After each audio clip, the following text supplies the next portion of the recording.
Hey everybody, welcome back to the Melody Motel. My name is Lane.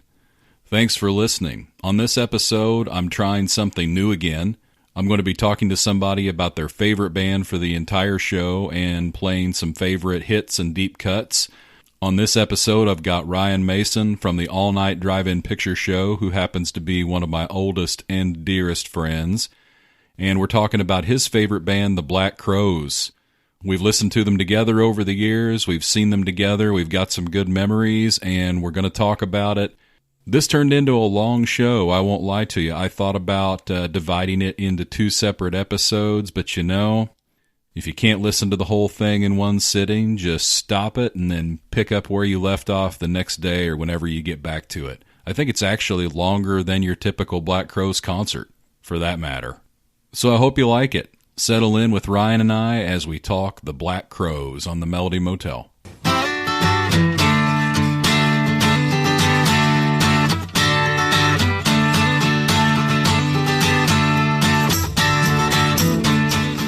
So with me today is Ryan Mason. And Ryan, how long have we known each other?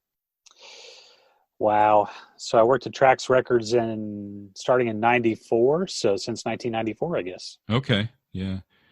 Now, I didn't know your name until Trax closed, and then you went over to Best Buy, and then I got a job there. That's right. I was your boss for a minute. You were my boss. Yes. And whew, still smarting from that one. But that I knew you and your uncle, Charles Wood, because I would see you guys at every show we went to. Yeah. And it seemed like you guys were always like 10 feet in front of us. We always ended up in close proximity to each other, for sure. Yeah. And be like, oh, hey, there's the Trax guy and the other guy. You know, Yeah. Chuck was the other guy. You know, we may have known he worked at Best Buy. I don't know. I can't remember. But it was the Trax guy and the other guy.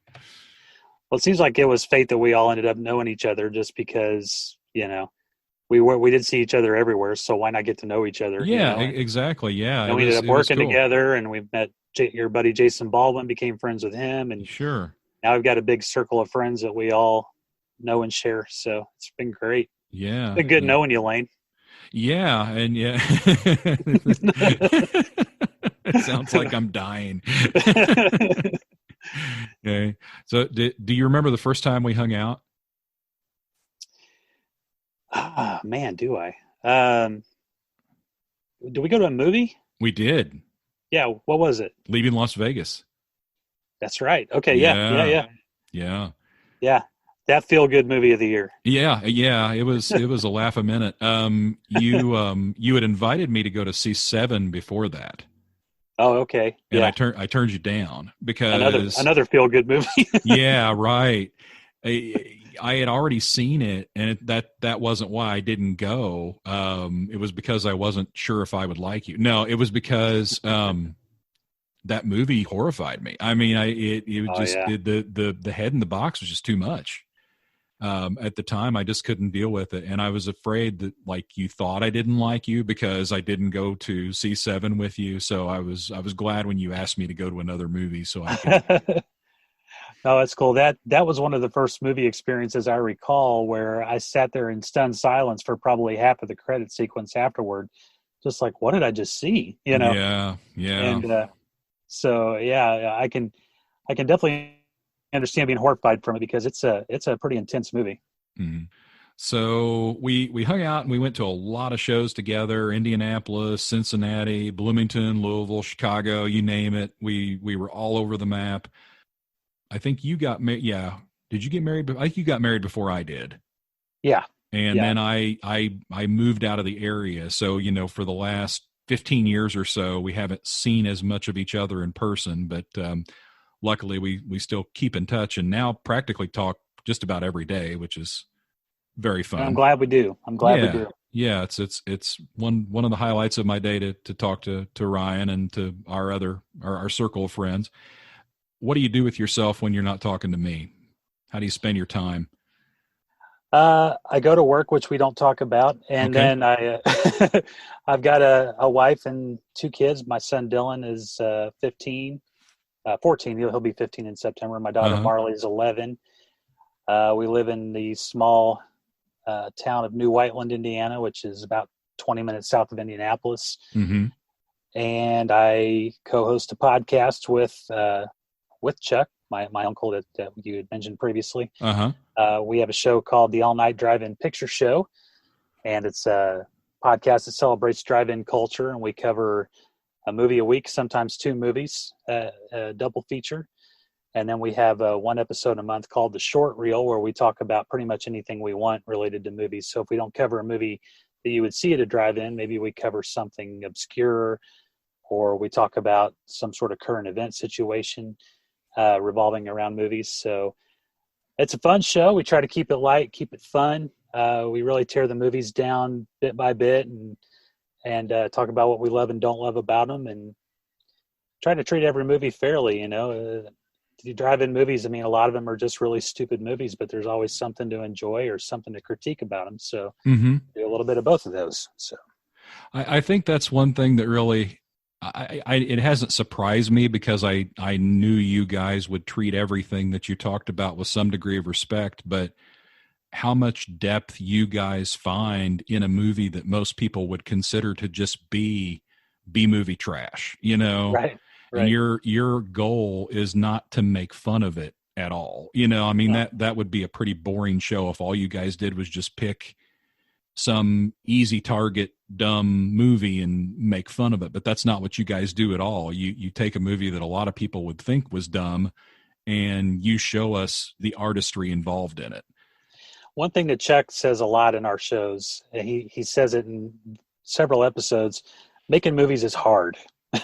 Even if you're making a low budget movie with a bad script and a cheap camera, you're still making a movie. And if you've completed a movie and you've put it out and it's actually seen airtime on a big screen or on a small screen, it deserves to be looked at with a critical eye, and it deserves to be praised for the good things and maybe critiqued for the bad things. Yeah. So why not treat Invasion of the Bee Girls, the same way you would treat Taxi Driver? You break them both down. They both have their pros and cons, and we talk about them. So I really am proud of what we do. And I think it's a show that if you like movies even a little bit, and maybe you'd enjoy if you give it a shot. So, yeah.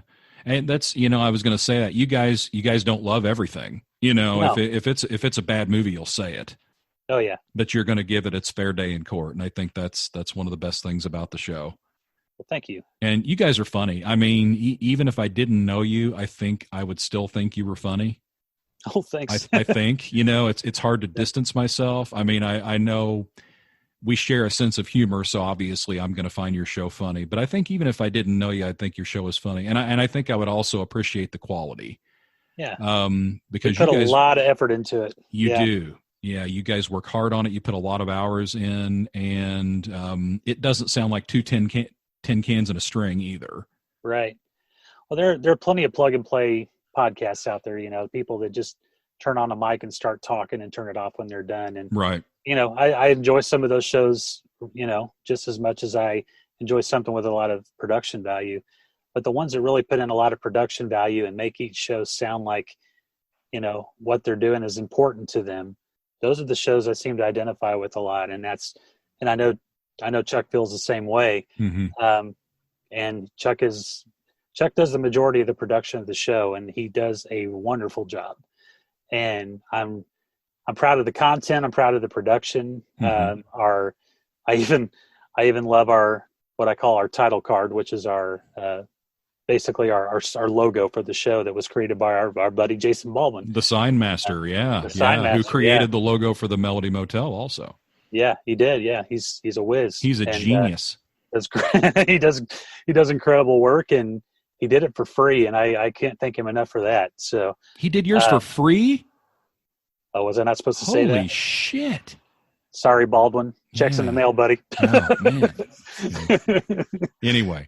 Yeah. But yeah, please check us out. We're still trying to find an audience. We're still trying to find listeners, and we always joke that we have 12 fans, and I'm two of them. Yeah. You're two of them. Yeah. So, so please check us out. I mean, if you don't like it, that's fine. But if you do like it, maybe you'll want to listen to some more. So I agree wholeheartedly. Check out the All Night Drive-In Picture Show. You can find it, as they say, anywhere podcasts are found. Right. That's So correct. Apple. Are you guys on Spotify? Yes. Okay, Spotify, Stitcher, Podcast Addict, Podcast Addict. I don't know what I'm saying. We're on Any iHeartRadio, Pandora. right, So. right. Yeah, anywhere podcasts are found, you can find it. And if you have even the slightest interest in movies, you won't be sorry.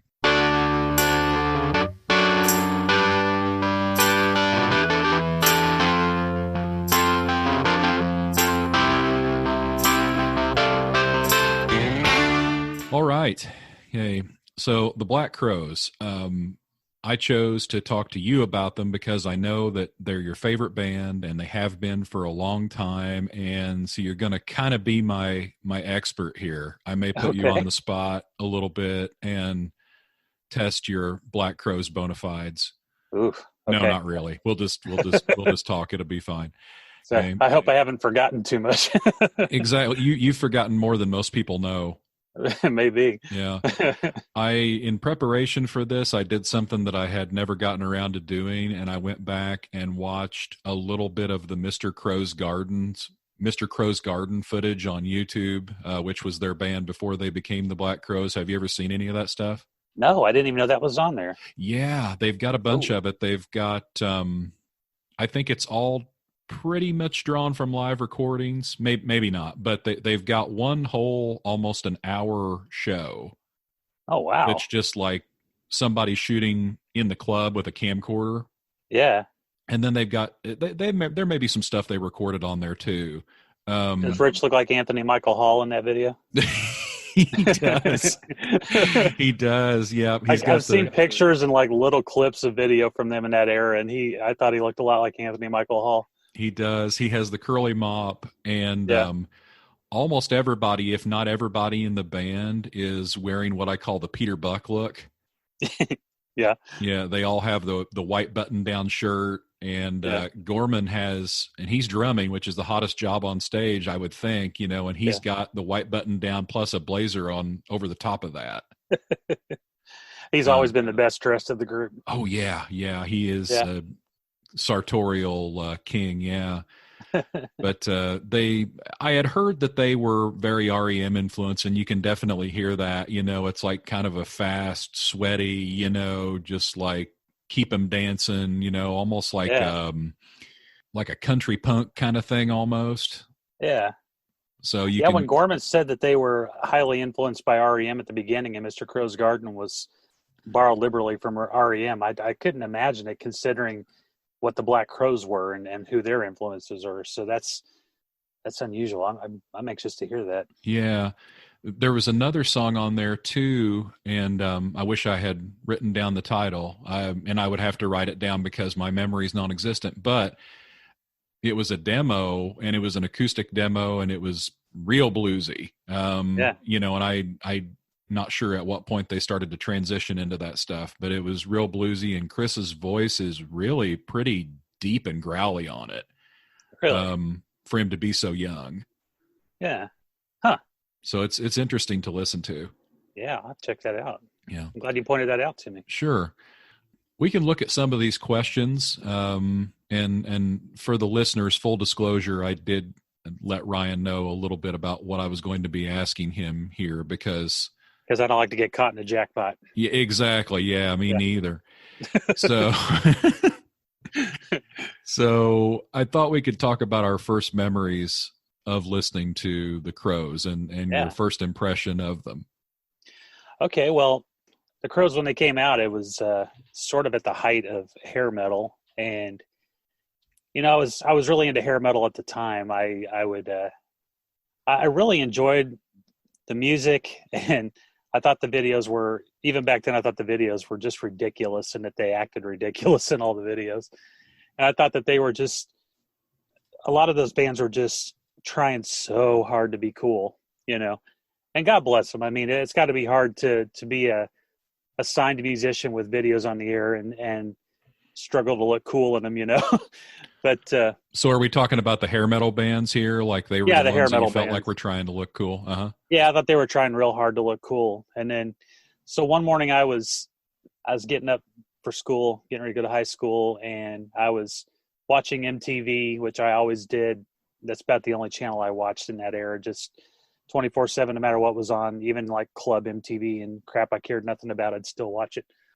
But it was about 7 in the morning, and the video for Jealous Again came on, and I'm like, Black Crowes, okay, here are these guys. And I was always excited to hear new music at the time, Uh-huh.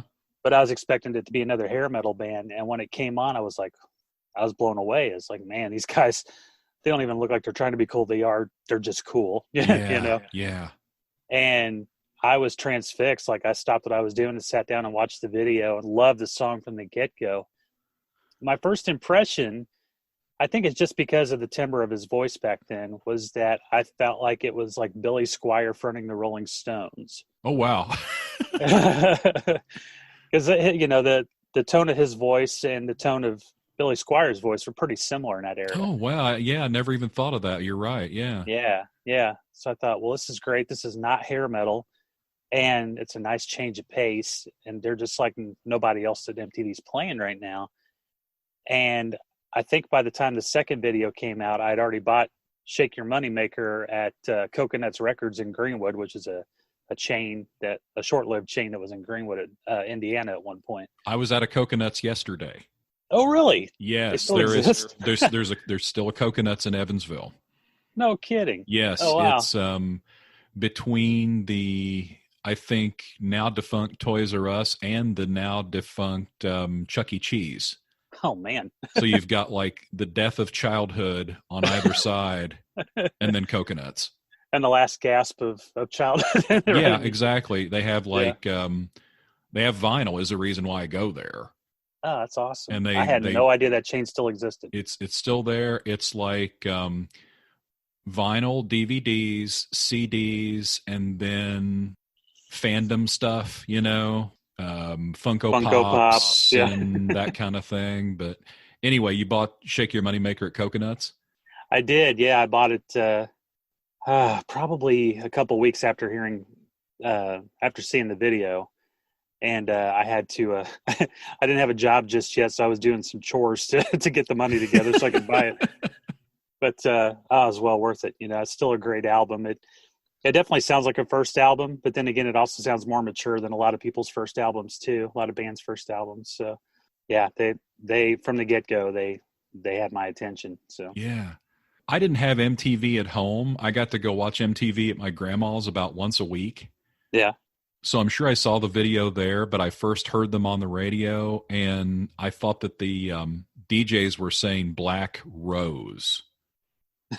This band is called Black Rose. Yeah. And that made a lot of sense to me because I thought, oh, well, it's another kind of, I knew they didn't sound hair metal exactly, but I think I just kind of mentally lumped them in with hair metal because that just sounded like a hair metal name. Right, yeah. Black Rose. That does sound like a hair metal band. And around that time, London Choir Boys came out. Yeah. And a few other bands that were sort of on the bluesier end of hair metal, and that's sort of the category that I mentally put them into. Yeah, Primal Scream, too. Yeah, Primal Scream is very song similar. Rock Stop, that was very bases. So yeah. Right. And they went down to Memphis to record, trying to get to the heart of American rhythm and blues and all that. Yeah. Yeah. So took their cue from the Stones on that one, didn't they? Oh, absolutely. Yeah. Yeah. So of course, Black Crowes got pretty popular pretty fast, and I realized what the actual name of the band was, and I just loved all that artwork early on too. Yeah. The logo, the two birds, the presentation and everything was great. Yeah. Like you said, they look cool. They look like rock stars. I think I first heard Hard to Handle. You know how at the end of Casey Kasem's America's Top 40, yeah, where he would come on and he'd give you like a snippet of kind of the heat seeker songs that were coming up the charts that were probably going to be in the top 40 the next week. Right. That's when I first heard just a little bit of Hard to Handle, just the chorus. And I didn't know it was an Otis Redding song or anything, but I just thought, gosh, this is awesome. Yeah. It definitely it was definitely an excuse me. It was definitely an unusual sounding song for that era. I didn't know it was a cover either Hmm. for a little bit anyway. Hmm. And just the chorus, I'm like, wow, that's really an unusual chorus, you know? Yeah, yeah. I mean, all the way all the instruments drop out, and it's like a fast. I don't Yeah. know what you could compare it to, like a David Lee Roth, just a gigolo, I guess would have been the reference point for me at that Yeah. time. But that fast vocal that he does. Yeah. And my dad worked in Jasper, Indiana, where there were two record stores, and every once in a while I would send money with him and beg him to stop by the record store and buy me a CD after work, Yeah. which he would occasionally do, if he wasn't too tired. He got me Heartbreak Station by Cinderella Yeah. and Shake Your Money Maker. Ah, Yeah. man, So that's two good ones right together. Yeah. yeah, and those two albums kind of fit. They were, somewhat cut from the same cloth. I mean, Cinderella was definitely more metal than the Crows were, but and he and I That album both. was decidedly bluesier though too. Oh, absolutely, yeah. Yeah. But he and I both love those albums. He loved the Black Crows. Whenever they came on the radio, he always liked them. So he approved of me purchasing Shake Your Money Maker. Yeah. Yeah, my dad really enjoyed Shake Your Money Maker as well. He liked the song Heartbreak Station quite a bit. He Hmm. just I think his big gripe was, why does that guy have to scream like that? He's got such a nice voice. He It's did like it's when he was singing straight, he sounded great, and yeah, then he yeah. does that scream, and He yeah. sounds like he has his balls in a bear trap or something. I mean, it's just He like does. unbelievable. Yeah. He does. And I think 80 to 90% of the time now, Tom Kiefer from Cinderella sings in the low, clearer register. Yeah. And every once in a while pulls out a little bit of the scream if he feels like he absolutely has to. But I think he's had so many throat surgeries and stuff, he tries to stay away from it. But at what point did they become your absolute favorite band? I want to say it was I want to say it was right away, but I know that there was some internal struggle, just because I loved, some of the hair metal bands from that time, and I still hadn't totally found music yet. Mm-hmm. Not to say some of that hair metal wasn't music. There was some really good songs from that era, as you showcased on your last couple episodes, your hair Sure, metal yeah. episodes. There's some really great stuff in that era, but a lot of it too was just for trying to get radio play, whereas you didn't really find the heart of all of it. So by the time Twice as Hard came out, that video, and same situation. I saw it early in the morning before school and about lost my mind just watching that video, and their clothes and their swagger, and they had the throwback style, but they still seem modern. Mm-hmm. Um, just watching that video, I was on cloud nine the rest of the day, and I was just like, those guys are the best. That's my favorite band. I think Uh-huh. it's when Twice as Hard came out. That's when it really hit me. I just loved Chris's dancing and his posturing, on stage, his posing. I love how the rest of the band, they did so much and did so little at the same time. They look cool playing their instruments. They were all very, very good at playing their instruments. So yeah, I think Twice as Hard video is what put me over the top with them. Yeah. So at this time, they've got the Robinson brothers, of course, Chris Robinson singing, Rich Robinson on rhythm guitar.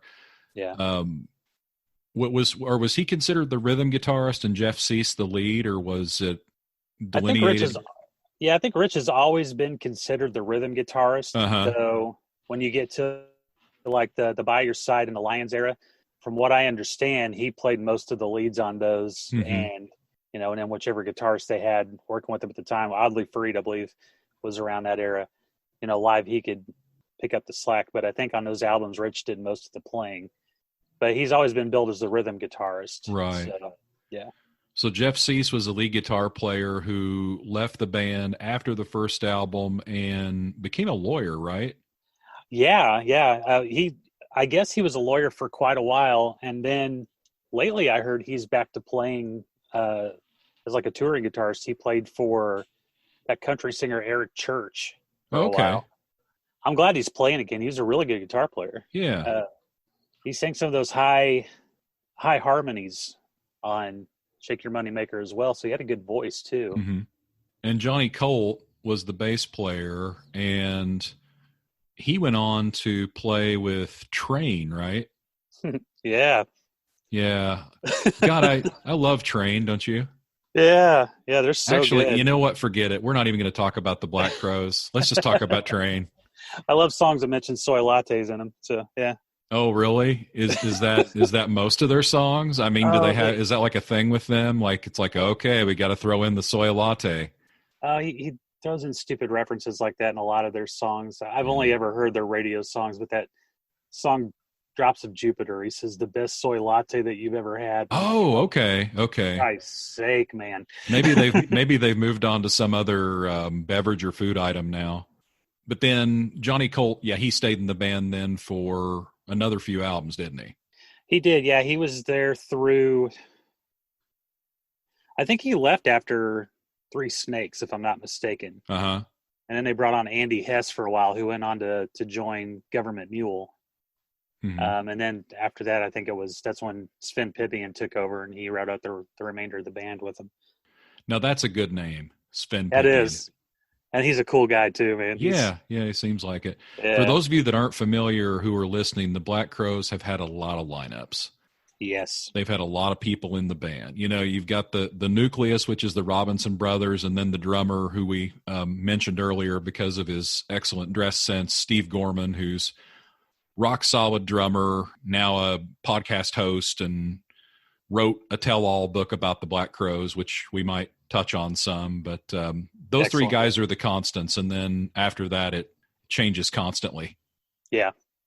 It doesn't, because some of the guys that were in the band, like Sven, he was in the band for probably maybe 7 or 8 years, I think.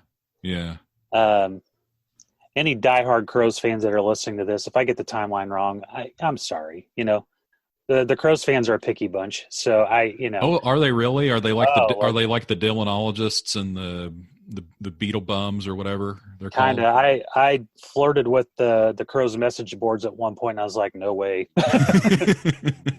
they're a fighting bunch, so no, I stay away from that. But yeah, so there's like a bootleg recording of Chris Robinson taking a crap that they're all passing around. Right, right. I'm a big Crowes fan. I don't subscribe to just like what do they have for breakfast. I love their music and I love their history. That's about all I need. So that's good enough.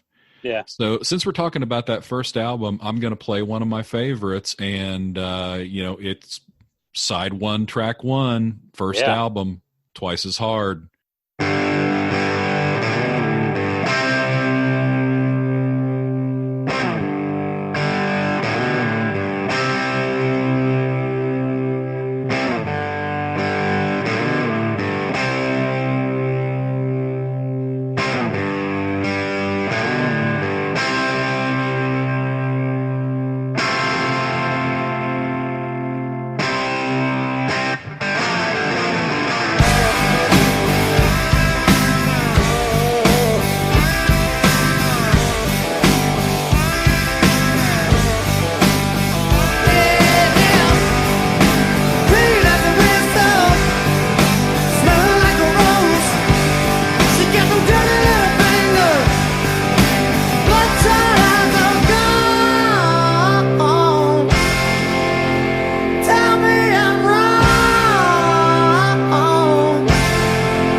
Yeah. So imagine I played that. Okay. Let me come out of it. God, that's such a great song, dude. Yeah, I know. Wow. I loved listening to that with you right now in real time. We just listened to it together, and it was such a good experience. Neither one of us said a word. We just listened to it quietly together. Yeah, exactly. Yeah. Well, actually, if for all they know, we had the video on and we stared into each other's eyes the entire time. Just doing a mind meld with the Black Crowes. Okay. Okay, so Twice as Hard from Shake Your Moneymaker. That's one of my favorites. Do you have any favorites off that one, Ryan? Or are you going to move on to a later album for your picks today? I don't have any songs that I was going to pick for the show today necessarily, but as far as some of the ones I love on that, Jealous Again will always be probably in my top 5 with them, just because it's funny. I know there's a part where we're going to talk about our live music experiences with them, but on the Crowology tour, I went with our mutual friend Sean Jimmy Cox, and I don't care for him. No. Yeah, he's always rubbed me the wrong way, but go ahead. He doesn't have a lot of friends, so I kind of humor him. And that's nice of you. I catch up with him from time to time. That's nice of you. Yeah, I try. But no, we had 7th row for that show at the Murat Theater in Indianapolis, and they played half the show was acoustic and the other half was electric. So they did Jealous Again as part of the acoustic set. And when they go into the coda at the end of it, right as they went into it, I had like a surge of nostalgia for that song from remembering back when I heard it for the first time. And I openly wept at the show. I felt like an idiot, but I don't know, that song will always be special to me. So, so I love that. Could I've Been So Blind is a really excellent song. Oh yeah. Stare It Cold is just a rocker. Oh yeah. From start to finish. Seeing Things, a gorgeous song. So there's some really wonderful songs on that album. I wonder how long it took them to write that stuff. I mean, I'm sure some of those songs have been hanging around in some form or another for a while, but like you said earlier, that's a very mature debut album. It really is, yeah. I mean, even, Seeing Things, that sounds like a song written by somebody, in their 50s or 60s, somebody that's had some life to them, Yeah, like Greg Allman could have written that. Right. Really excellent songwriting on some of those songs. So, Southern Harmony and Musical Companion. Whew. This is where it all turns around. Yeah. This, for me, I think of this as the album where they really became the Black Crowes, where they started to transcend some of the Faces and Stones comparisons and kind of became their own band. Did you feel that way? Absolutely. Yeah. They did a couple of big things on that album. They added Eddie Harsh on keyboards, which I guess he'd been their touring keyboardist for a while anyway. But Eddie Harsh had a resume before he even came to the Crowes. He played for Muddy Waters and a lot of the blues greats. So he had a resume and was just an amazing player from the get-go. And he was already, I think, 10, 15 years older than all of them. So they called him Old Weird Ed because he looked and acted like an alien, basically.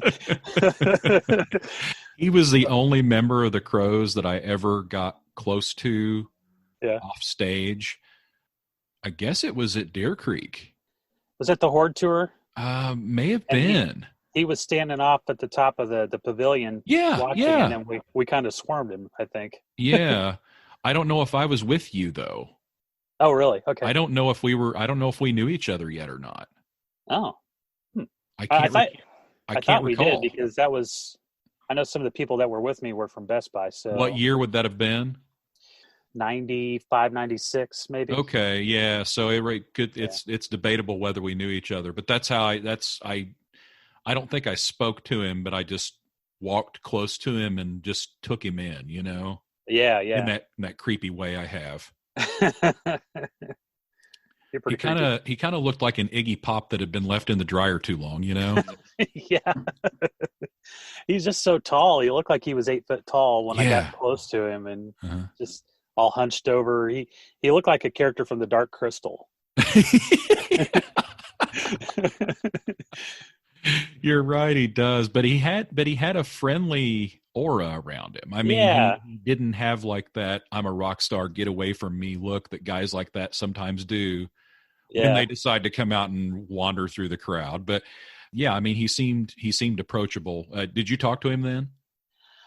I got close enough to say hi, and I love the Crows, and then like there was a lot of people that started rushing him, and then he took off. Yeah, So I didn't yeah, really get to really say too much to him. right. I would later on, which I'm sure we'll get to, but at that time I didn't. So So they added Ed Harsh, and then you were going to continue to talk about the album. What else do you think changed big time for that second record? I think the addition of Mark Ford made a huge difference too. And when I found out that Cease had left the band, I got like kind of upset about that. I was like, Hmm. man, the guy rid of Cease. Who's going to take Cease's place? I mean, come on. I thought they were all just meant to be together. Sure. And then when I heard Southern Harmony, it's like, oh, that's who Mark Ford is. Okay, good luck with your current ventures there, Jeff. So yeah, man, Mark Ford I think made the biggest difference of that. His guitar playing is otherworldly. Sometimes he's a rare gem, I think, when it comes to guitar players. He's like a secret weapon. So Well, just they his did, tone alone is so distinctive yeah, and just so big and loud and bold and yeah, fuzzy and nasty. yeah, yes. And it added a layer to their sound that they didn't have before. Shake Your Moneymaker sounded produced and sounded a little glossy, but when Southern Harmony came out, that sheen is off of it and it's just dirty and Hmm. it sounds so good. And just knowing how much they had progressed and matured as a band over 2 years' time, with the constant touring and everything, that really sharpened their skills because this album, by all accounts, was recorded in less than 2 weeks and it was Wow. all done live to tape. So, I mean, what you're hearing is the way it was performed in the studio in a short amount of time. And it's one of the greatest albums of all time. And I'll Sounds so fight to the good. death over that. So, yeah. So I guess now would be a good time to talk about our live experiences a little bit, or at least live experiences during this time, because the first time I saw them live was on this tour. Yeah. And for listeners, I just sent Ryan some snapshots of my snapshots. So this is 1992, and my high school friend and I went. He brought a little Instamatic camera. It was festival seating. We were in the Evansville War Memorial Coliseum for if there are any Memphis wrestling fans listening, that's where they would have the Memphis wrestling shows during the week. When they went to Evansville, it was always in the War Memorial Coliseum. Yeah. So we saw the Crows there, and festival seating. We got down front. We were just kind of waving the Instagram camera around over our heads, snapping pictures, and we're lucky enough to get some really good ones before a bouncer told us if we didn't put it away, they were going to throw us out. I'm glad you got them. They were great pictures. Yeah, yeah, and we bumbled into it and kind of captured a little bit of the opening moments of the concert on that tour. Ryan, what do you remember about the band coming out on stage for High as the Moon, which was the tour for Southern Harmony? I remember it as being probably the best minute of my life. I know. I 100% agree. I know exactly what you're saying. So to set the stage, their stage was basically the background of the stage, and then the curtain was a big, like thick rope fishnet. And it looked like something you would, pick up tuna with, like a huge fishing Yeah. net. My first thought was it's a pirate ship. Yeah, yeah, it did look like a pirate ship. And then interwoven between the netting was like big bulb Christmas lights. It looked, just from the get go, I'm like, man, this looks so amazing. Uh-huh. I hadn't been to a lot of concerts at that time. I did see the Crows open for ZZ Top on that ill-fated tour. Oh, okay. That was my first Crows show. But the stage that they put them on was this little side stage because ZZ Top had this big production of a stage that had looked like a junkyard and had all kinds of shit all over it. Awesome stage, but the Crows had no spot on it. So they built them like a little side stage basically to perform on. It was so small that Chris couldn't really even move. He couldn't dance. He couldn't do his frontman stuff all that well. Uh-huh. So I enjoyed that show, but I thought, man, if I get the chance to see these guys on their own, I'm going to jump at it. And so later on down the line, I think the only concerts I've been to prior to that were maybe Steve Miller Band and um, and then when I was a kid, Alabama and uh, Randy Travis and the Judds. I hadn't been to a lot of the concerts at all. Yeah. So this show, in a lot of ways, was my awakening to just music in general. So when they started playing No Speak No Slave, that's what they opened with that entire tour, and Right. yeah, as well they should. They started playing those opening riffs, and instead of going into it slowly like they do on the album, they kind of did it at a quicker pace. Mm-hmm. And Chris comes out, and he's like this kind of a whale. The audience just erupts, and my heart was about to jump out of my chest. Mm-hmm. And do you mind if I say a bad word or two here? Oh no, go ahead. Yeah. Okay, I want to make sure. I didn't know if we're keeping this PG or not. No. But he comes out, and he's on the stage, and you can barely see him in the background because the stage lights are dark, but the Christmas lights and the netting are all lit up. And he says, "Hi." He says, "Black Crowes High as the Moon, 1990 motherfucking 2." And as soon as he does, they launch into the song. The curtain opens, the lights shine, and he just goes like whirling dervishing around the stage. Yeah, and I lost my mind. Yeah. That is so ingrained in my brain, probably till I die. It's just one of the best memories I've ever had in my life. So. Yeah, I totally get it. Yeah, it was the exact same experience for me. The net going up, and all of it. At the time, I was kind of obsessed with music in general and concerts in general, but the way bands would come out on stage was really important to me. Like, as a kid, I wanted some kind of drama when they came out on stage. They had to do something cool, or I was bummed out. I would have hated so many. I mean, think of all the shows we go to now where the band just leisurely strolls out on stage. Yeah. I've just kind of come to expect that. But right. I know when I was probably in 5th or 6th grade, my dad took me to see Night Ranger, and they climbed out of a magic lamp. Which awesome.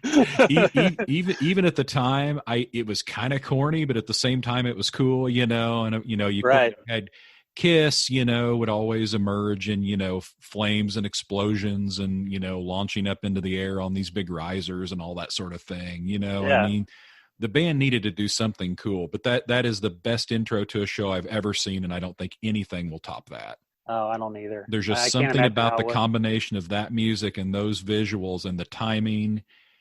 And, going back to the look of the band, there's so much visually to take in when the lights come on, because you've got the front line of the band all standing there, 4 strong. The two gets, I think, or was it Ford and Colt standing together?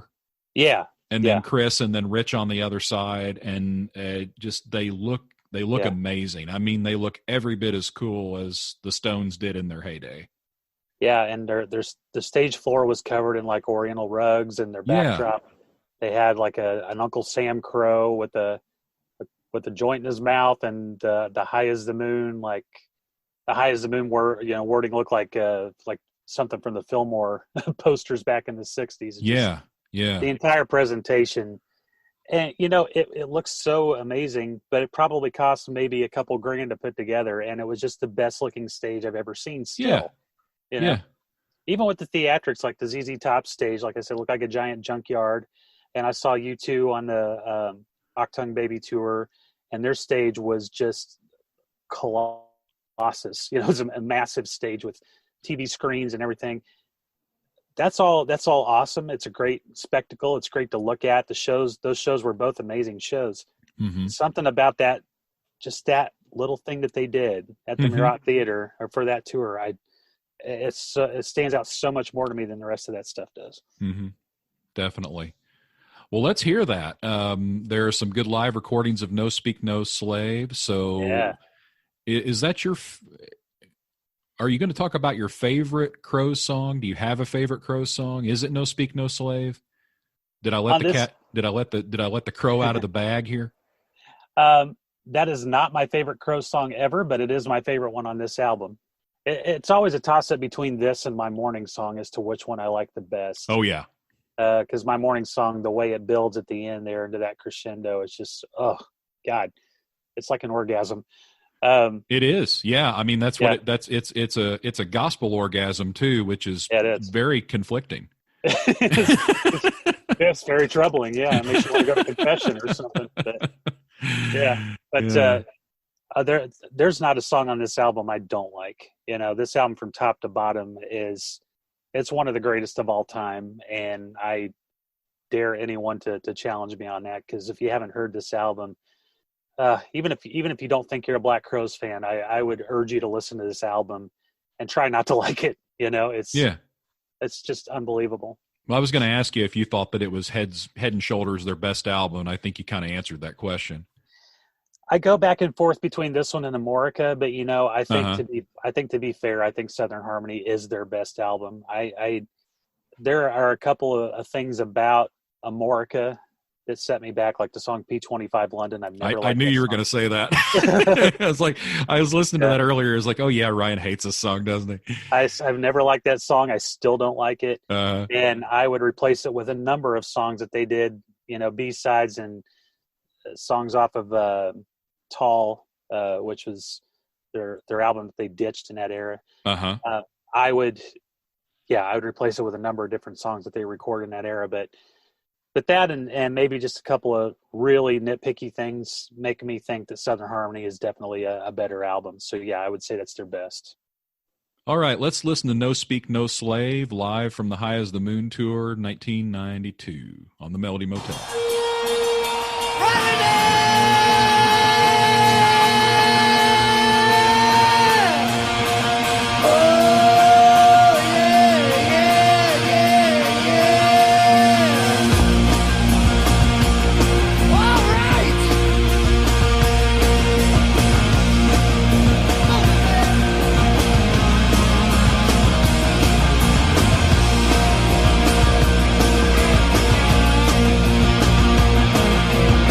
Well,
Okay, so before we move on from Southern Harmony, we do have to talk about Remedy. And I guess this goes back to Jealous Again, Twice as Hard.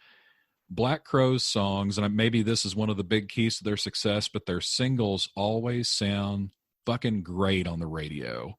Yes. And to me, Remedy is one of the best radio singles of all time. Absolutely. The way that song crashes in, it blows away whatever came before it. Whatever's after it's not going to sound nearly as good. That song is just a monster FM single.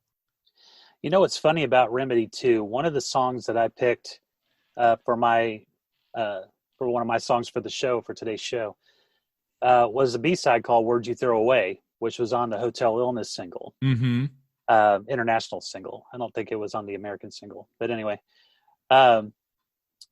that song evolved into Remedy, and to listen to it, you wouldn't know it because it's a very sort of mid-tempo, kind of a Stonesy song. My favorite B-side of theirs ever. It's just a great song. But the only thing that they took from that song to put into Remedy was dun dun dun. And when they do that, it's at the end of like a guitar riff. It's not even the central part of the guitar riff like it is on Remedy. It's the end of it. It just the riff ends with dun dun dun. They took that and turned that into Remedy. And I was just like, how is that really considered evolving from it, or just taking part of the riff? But I think the best bands do that. They're able to recognize, hey, we've got a pretty good song here, but if we take this and make this something else, in this case, they took one piece of that song and made it into a focal point in another song, then they really have something good. Yeah. So let's hear that one. Word You Throw Away. That's a Crowes B-side. What was the A-side of that one, Ryan? Hotel Illness. Hotel Illness. All right. Word You Throw Away.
Just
Anyway, before we get too far away from Southern Harmony and Musical Companion, something else that I did want to play was a live Thorn in My Pride.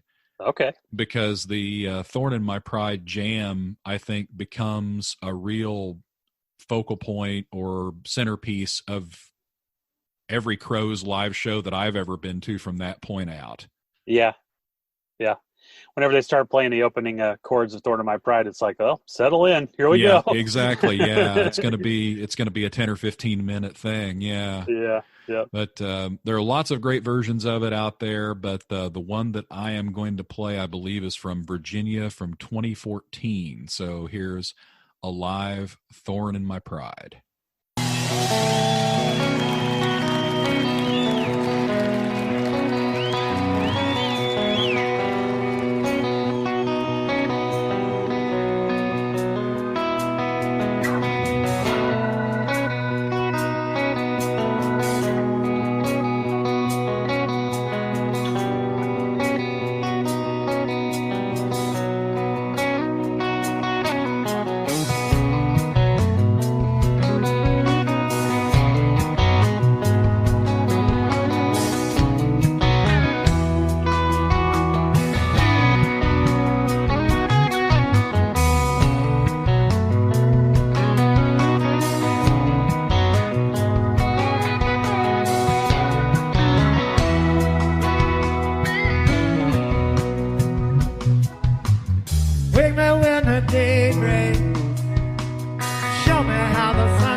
it shine, it won't shine. Well, let it shine on. Cover me with your sleep. Well, let it shine, let it shine, let it shine on. Cover me with your good dreams. I want everybody.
Another thing from around this time that I wanted to mention real quick because I'd forgotten about it and I was just reminded of it today when I was looking on YouTube, and I'm sure you probably watched this too, when they were on Letterman and they played Feeling All Right.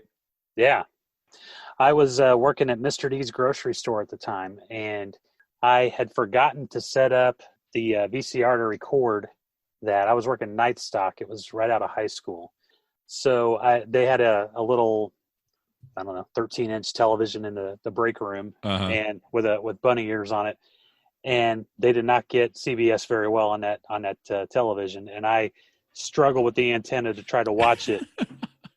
And I finally got it to the point where I could hear it with a little bit of crackling in the background, but I could barely see it. And I was like, well, as long as I can hear it, I guess. Yeah. But it was a great performance. So. Yeah, it was so good. And wasn't that a situation? The way I remember it is, of course, I'm expecting them to play one of their songs. Yeah, yeah.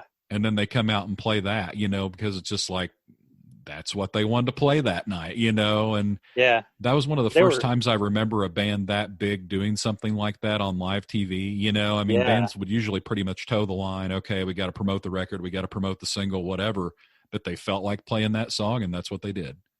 They were one of those bands that Letterman loved. Oh yeah, and he my favorite quote is when I think it was the first or second time they played his show.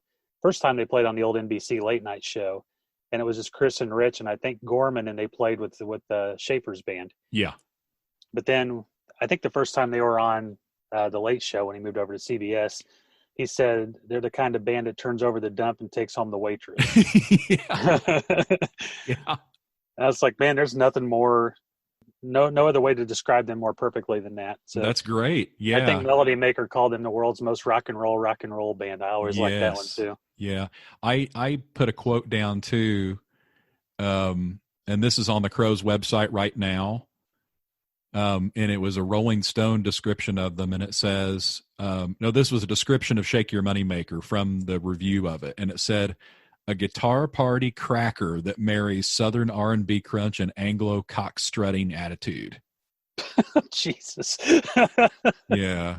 That's great. It's funny that the word cracker is in there, Yeah. I know that, I know that's not how they mean that word, but yeah. You've got cracker and cock strutting right there in the same, it sums it all up. But awesome. I just, when you were telling that story, I was just imagining like your boss coming out like Nurse Ratched and One Flew Over the Cuckoo's Nest when they're trying to watch the World Series and, turning the TV off and sending you back to whatever you're doing. I believe he came back asking me what I was doing. I said, I'm watching the Black Crows and I'll be out when I'm done. Something to that effect, It's 1990 motherfucking 2, man. What? That's right. What the hell? What do you think That's I'm right. doing? What are you doing? Why aren't you watching this? Yeah. So, and we don't have to go through every album and talk about it, but I kind of wanted to hit on these first few, especially because I know you probably have a lot to say about them. So that takes us to Amorica, which is 1994. Yeah. And for those of you that aren't familiar with the Black Crowes album artwork, I guess this would have been their second album in a row to feature pubis. Yes. Yeah, because we had the lady lying down. Well, she may have not been no lady, if you know what I'm saying. But there was the woman lying down on the back of Southern Harmony who was naked. Yeah. And then on the front of Amorica, it was a picture from Hustler. Yes. If I'm not mistaken, which featured an American flag bikini with pubic hair emerging from underneath it. And then they had to do a terrible alternate cover. Yeah. Yeah, the alternate cover was terrible. It was just the triangular American flag, like the front of the bikini, and then the rest of the cover was black, right? Right. It looked like a folded flag that you give someone at a military funeral. Yeah, right. That's not the spirit of this album at all. But no. I wonder if anybody bought it for that reason. I don't know. They're like, this is an album of solemn patriotic tunes, Yeah. Stars Maybe and Stripes the more in Forever. Amorica is for mourning or something. Yeah. Yeah, exactly. But I mean, that cover, the original cover anyway, woolly and wild as it was, it really fit that album well. Yeah, it did. I think that when that album came out, I know I was working at Trax Records, which is where I first met you and our buddy Jason Baldwin. If I am not mistaken, I know we had a midnight sale, and that album, and if I'm not mistaken, it was the Beatles Live at BBC double set. I believe they both came out the same day. Yep. So we had a midnight sale, and we sold a lot of Beatles that night, but I was really excited because we sold a lot of Crows that night. And did I sell one to you that night too? I'm sure you probably did. Yeah. I actually had that album 3 days before it came out. We got the shipment pretty early. And as soon as I opened the box, I looked at my boss, and he's like, "Yes." I was like, "Okay." Yes, so as in, like, was he giving you the okay to display it in the store, or he was just excited about it? He was giving me the okay to take one home with me and then pay for it. Oh, okay, I gotcha. Yeah. Okay. That look on my face, he didn't have to. I didn't have to say a word. Yes. Man, you were like a hound dog with a juicy steak. Oh God, yeah. That's great. We listened to it pretty much on a loop, though, from the time we got it all the way up to the release date, and then after that too, because everybody that worked at the store loved that album too. And I'll never forget, it was maybe a week before, A Conspiracy was their first single off of it, which is a great song. Michael Young, who was the DJ, the nighttime DJ, or evening DJ, I should say, for X103, which is our local alternative station. They did like a 7:00 debut of a new song every night. And my buddy Ed came over to the record store, and he got there just in time for it. And we listened to it, and we were both like, "Oh, what a great song." We got all excited about the album. And Michael Young comes over the air, and he says, "Well, that was a new Black Crow song. I think I like it. Very Remedy-ish." It's like, doesn't sound like Remedy, and yeah. I guess, I don't know. So many people, I don't feel like, got the Crows, that you would expect to get them, And I feel like he was also, at the time, the music director at X103. So he was responsible for putting a lot of music on the air, and you would expect somebody like that to get them, that I don't feel like he did. So There's a lot of people at that station that didn't get a lot of things. So. Yeah, it seems like there's a lot of people that are in kind of positions of power, or small positions of power, I guess, in that case, in the music industry, that just have a lot of big blind spots. Mm-hmm. Maybe it's because so much music crosses their desk. I don't know what it is.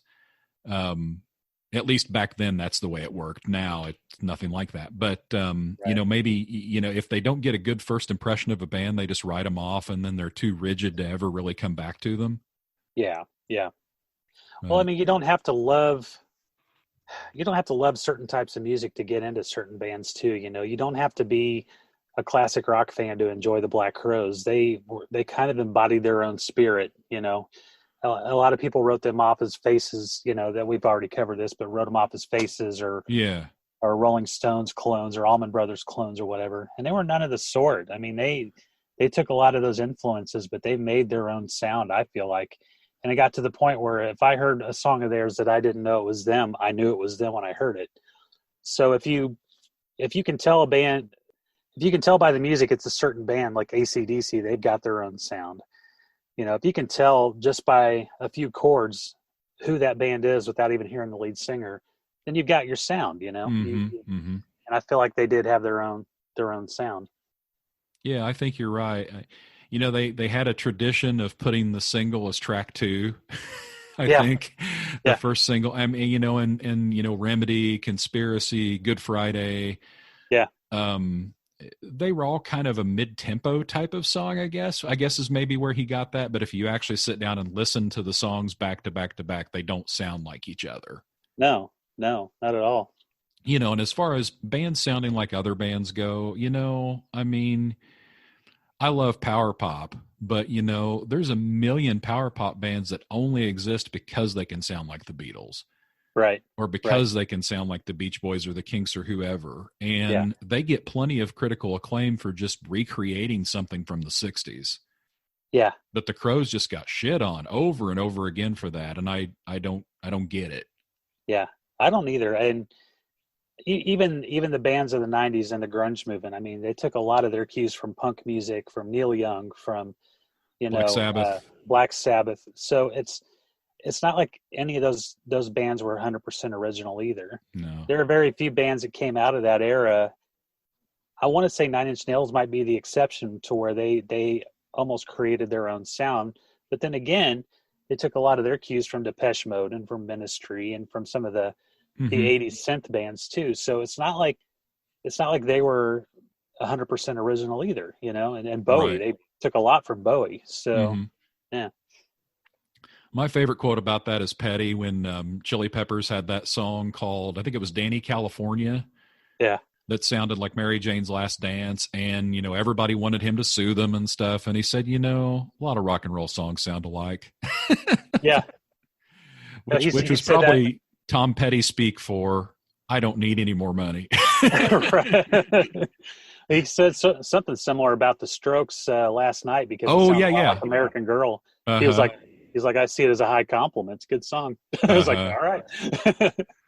I know this is a non sequitur here, but I heard the new Strokes song. I may have told you this. I've heard it a couple times now, and it sounds like 3 different 80s songs put together, and it just pisses me off. I don't know what it is.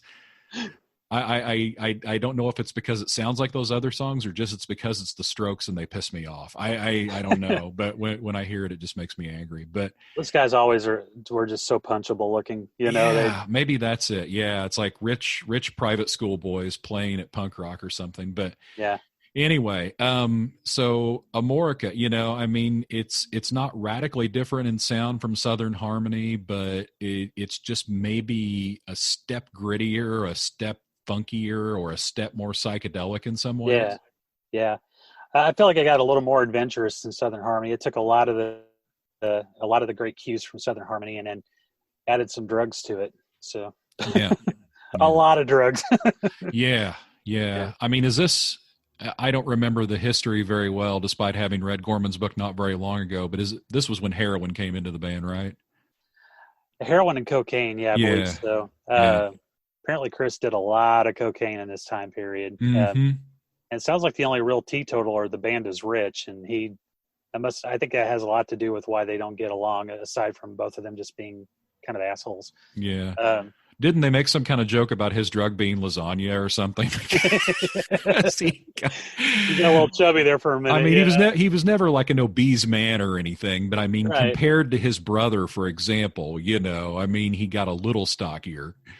He was one of those guys where, when he was young, he was athletic and everything and looked good. And then he hit that peak where your metabolism shifts. And I think it hit him all at the same time. And he just so happened to be in front of millions of people when it happened. So, yeah. I think I hit that peak when I was like 11. Yeah, me too. Yeah. I don't know if I ever had metabolism. I was a husky lad. So what are your favorites off Amorica?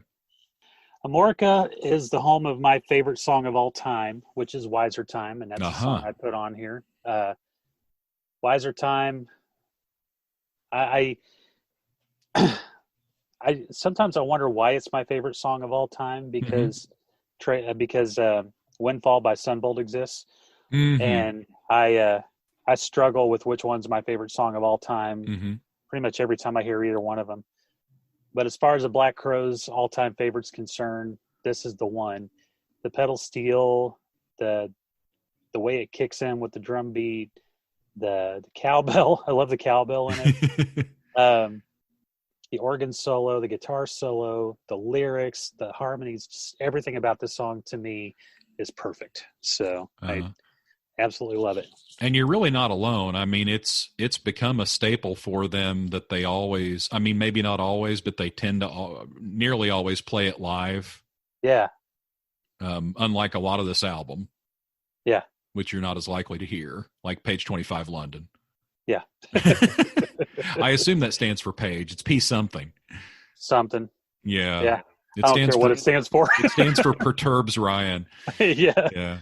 All right. Yeah. Let's listen to Ryan's favorite, Wiser Time. Yay.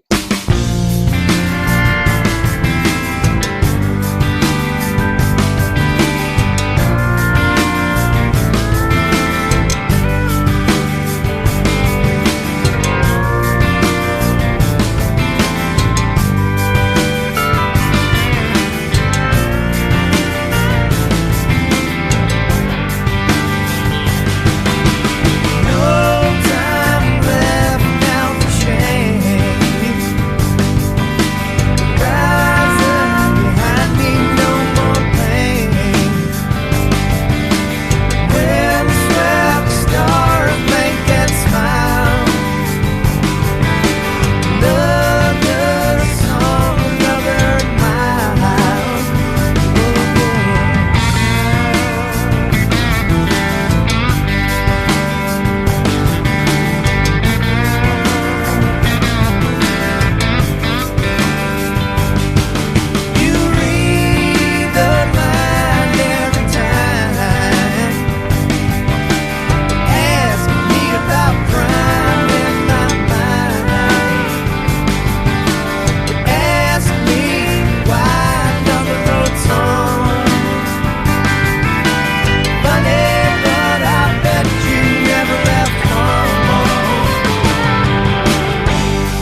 and I'm standing over here weeping. So Yeah, right. Yes, you're a puddle on the floor right now.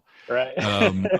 Nonfiction, I think I mentioned to you, and I think you maybe saw the same thing. They played it on Saturday Night Live, as their second song before it came out, and I believe it was just Rich and Chris. I think the band was with them. Okay. Yeah, but they didn't really kick in. It was more of an acoustic number, maybe. Right. And the lyrics were a little bit different. It wasn't a completed song yet, mm-hmm. which I think is pretty brave to play a song on Saturday Night Live that you haven't even really finished yet. But that's what they did, man. They did their own thing. They marched to the beat of their own drum, for better or worse, in a lot of cases. So. Yeah, I really like Hi-Hat Blues a lot too. Yeah. Because I remember thinking that it was the heaviest song that they had done. I guess when the chorus kicks in, it's just got a real heavy, crunchy feel to it that I liked. Yeah.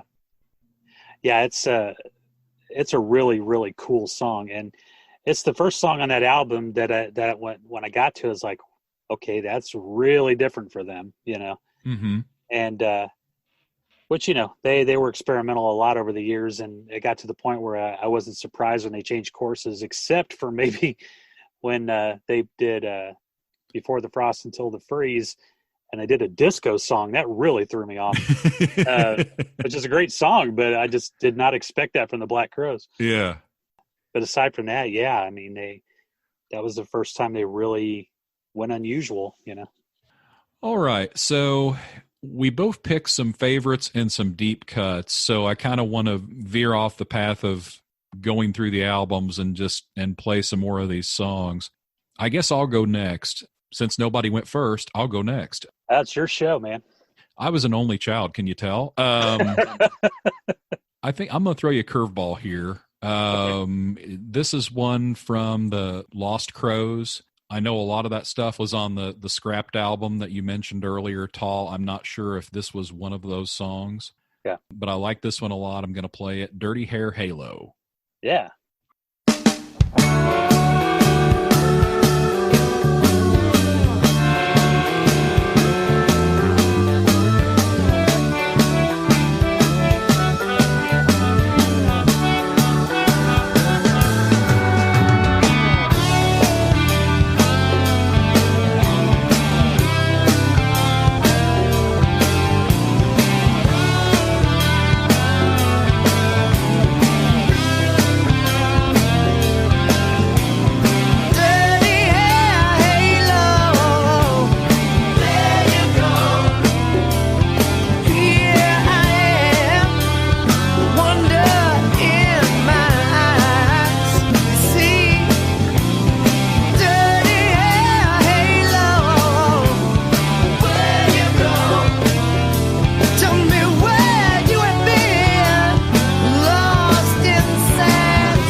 So Dirty Hair Halo, that's one of my picks. I don't know if I'd call it a favorite necessarily, but it's a deep cut that I like. Ryan, what would you like to play next from the Crows? Let's see. I would also like to go from that Lost Crows album and do another Roadside Tragedy. This is a song I hear the drum beat in my head daily. Really? The one that opens the track. Yeah, it's just such a cool drum beat. And I don't know what it is with me. It seems like if I'm at work or I'm working or something like that around the house, I always have a drum beat in my head or a song in my head, and that's a drum beat that just kind of echoes in my head a lot. So yeah, love it. All right, another Roadside Tragedy, one of Ryan's picks on the Melody Motel.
got a song here from By Your Side.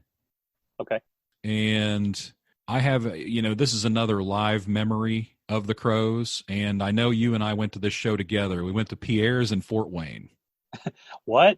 It's the loudest show I've ever been to, I think. Was it really? Okay. Oh, it was one of them, yeah. Yeah, I don't know if I remember it being that loud, but then again, maybe that's why I don't remember it. Maybe it caused me some kind of brain damage. But, for those of you that are unfamiliar with Indiana, Fort Wayne's way the hell up there. Wherever you are in Indiana, it's way the hell up there. So we get up there, and this is a much smaller venue than they had been playing through the first 4 records. Mm-hmm. Because they had Amorica, and then the follow-up to that was Three Snakes and One Charm, and then on to By Your Side, correct? Yeah. Okay.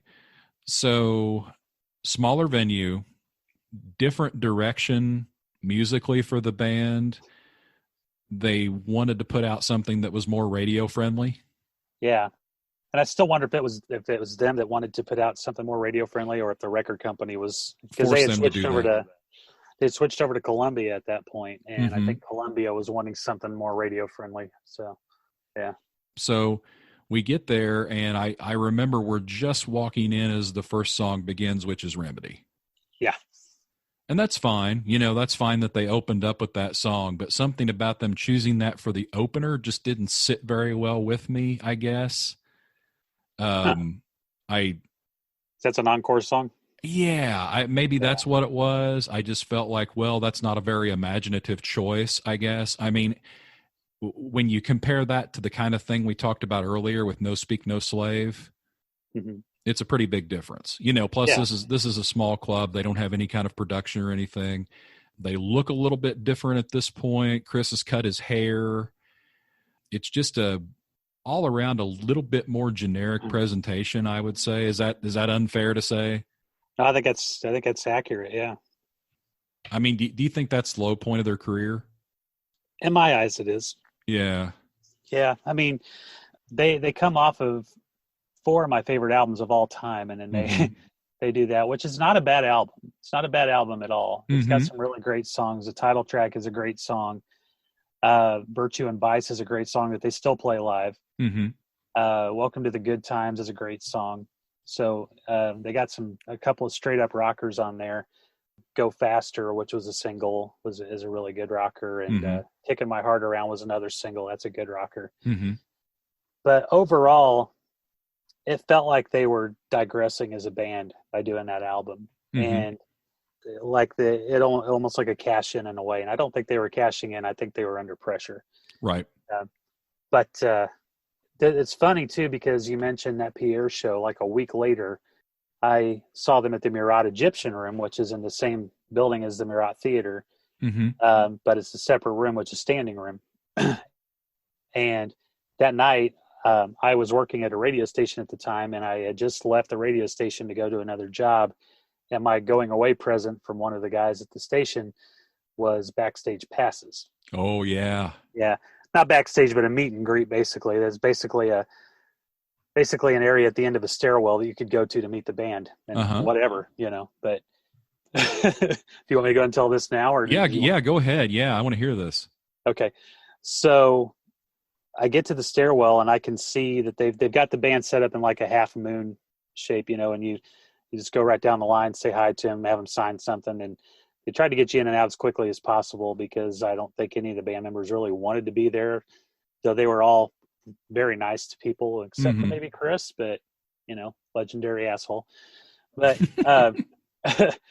so I go walking through, and I'm meeting them all, and I'm just a kid in a candy store. I'm sure my eyes were just bigger than my head, probably look like an anime character.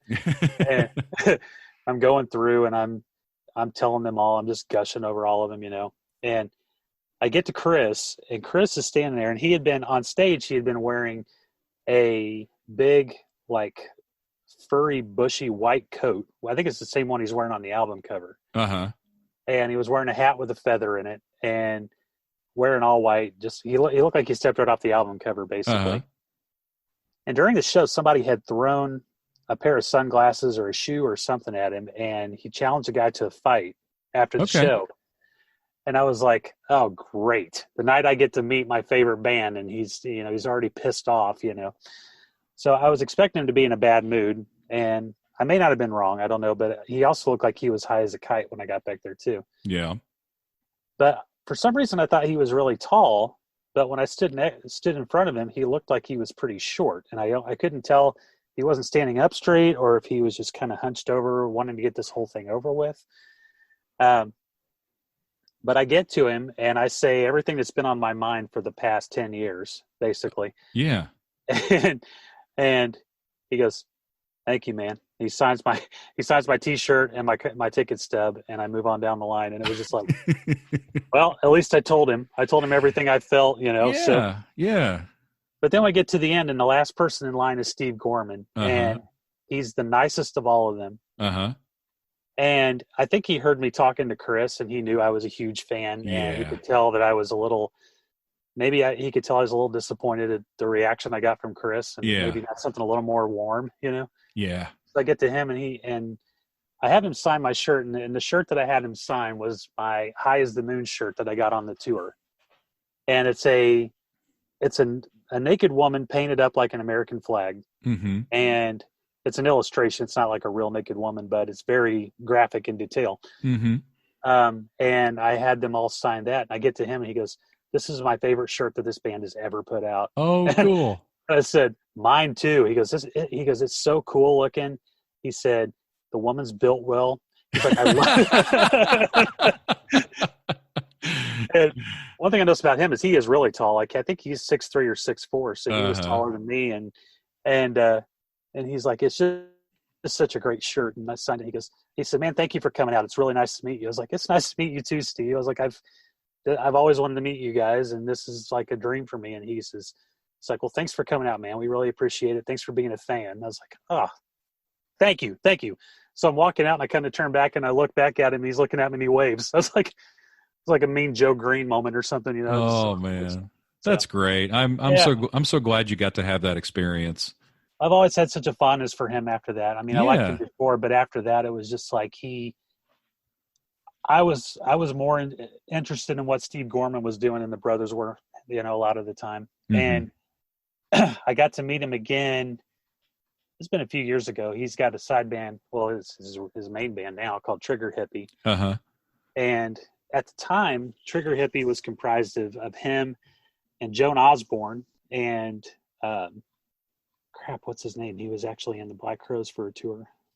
Jackie Green.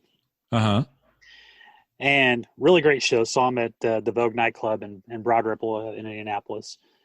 And after the show, he was outside meeting people, and I got to talk to him for another maybe 10 minutes and told him about the experience. And he said something to the effect like, Chris was either high or just didn't want to be there. He says he likes his fans. He just doesn't know how to show it. And he said it doesn't make his behavior acceptable. He says he's just a dick. But we took a great picture together after that. He was just as cool the second time around as he was the first time around. So I love the guy. That's great. Yeah. I just to meet somebody from your favorite band and have them treat you that way is just a gift. Yeah, it definitely is. And it says a lot about him too, that he's able to do that, because I think I would hate those meet and greet things too. I mean, we all want to be rich, but who would want to be famous? I mean, to have to, right. Go do your show and then have to hang around and wait for people to come in line like that. So I can totally understand the way Chris was, but it really makes me appreciate the way that Steve was. Yeah. Well, just the fact that after that show, he was willing to stand out back and talk to people. He didn't have to, Jackie Green was there, but he was sitting down on the side of the curb on his phone, and people were trying to talk to him, and he was kind of, giving them one-word answers, whereas Steve was standing there, talking to everybody, and having really good personal meetings with them. So he's great. I somehow or another, Jason Baldwin and I got to go backstage for Foo Fighters. Oh yeah. At the Egyptian Room, and I eventually just got out of line. We went back there and got in line to meet them, and they kept walking past us.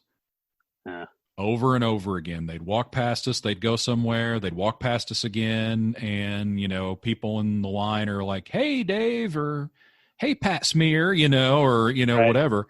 And they would just completely ignore us. No, like, hey, we'll be out to talk to you guys in a minute or anything. It was just like they just kept walking past us like we weren't even there. And after that happened a few times, I was just like, fuck these guys. Yeah. It's beneath my dignity to stand here in line and wait, and I never liked them again after that. Like every time. That's too bad, because Dave Grohl seems like one of the more personable rock stars out there. Maybe he was different back then because everybody loves him, and I know it's not fair for me to judge him based on that, and he's very well liked by a lot of people, and he's done a lot of really good things. But yeah, I've never been able to stomach the Foo Fighters after that night. So they made a bad impression on me, but hopefully you have a better meeting with them at some point. Yeah. And I've had plenty of great experiences with other musicians to make up for it for sure. Yeah. So I think, it was my turn. You got Bob Pollard to sing Corn Country to you. I did get Bob Pollard to sing Corn Country to me. How many people can say that? Yeah. That's true. So we were talking about that By Your Side show, and I'll admit, I thought they were done. Yeah. When we watched that show, I thought, okay, they're an oldies act now. They're going to play clubs like this. They're going to trot out the hits, and that's what they're going to do until they can't stand to do it anymore. And it was it was depressing. I don't know what it was like when you saw them at the Egyptian Room shortly after that. It wasn't much better. It was a good show, but yeah, it was a lot like the Pierre show. It just seemed like they were going through the motions, really, and I was afraid that, in a few years we would see them at Ribfest, and yeah, I don't know. Ribfest draws a lot of people, but it's also basically a show that's free with admission, and I don't know. That's where I saw the Spin Doctors and Loverboy. That's a good place to see them. Yeah. Yeah. That's a really good place to see them, and probably very accurate to see both bands there. Yep. But yeah, as long as, maybe Ted Nugent will show up. So. Oh God. Yeah. Yeah. Let's not even get started there. No. I was going to play the title track from By Your Side. All right. Yeah. I like this one a lot. Great By Your song. Side, from the album By Your Side, Black Crowes.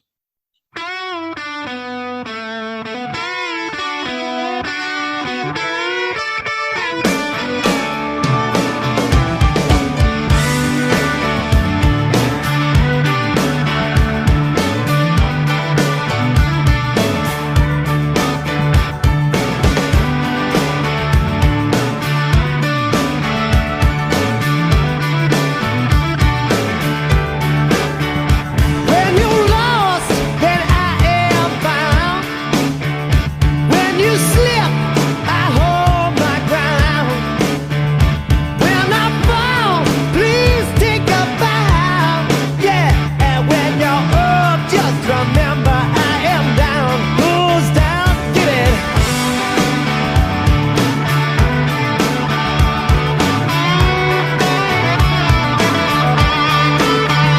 People looking for fortune and fame.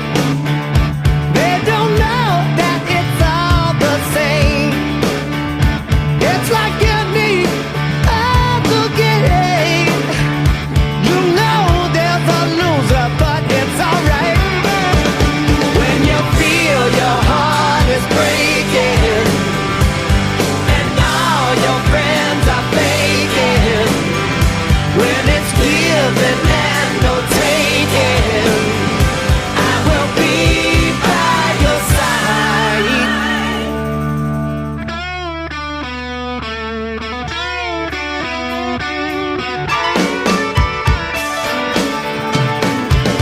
I've been over the hill and back, survived every kind of attack. It's been a few years at that, as a matter of fact. See, good luck is just good luck. You don't go hungry if you got hot luck. I've been down but never on my knees. I've seen the forest, yeah, full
Okay, Ryan, your turn to play another favorite, deep cut, whatever you want to play from the Black Crowes. Well, this is a very deep cut, and searching on the internet for it, I haven't seen many people talk about it at all. I was given this song in sort of a big 4 CD collection by my friend Barry. It had a lot of live tracks and rarities and B-sides and that sort of things on it. This one is definitely, by listening to it, you can tell it's a demo. And from what I gather, it was recorded around 97 because of what little I could find about it on the internet. It was performed at a show in Atlanta in December of 1997.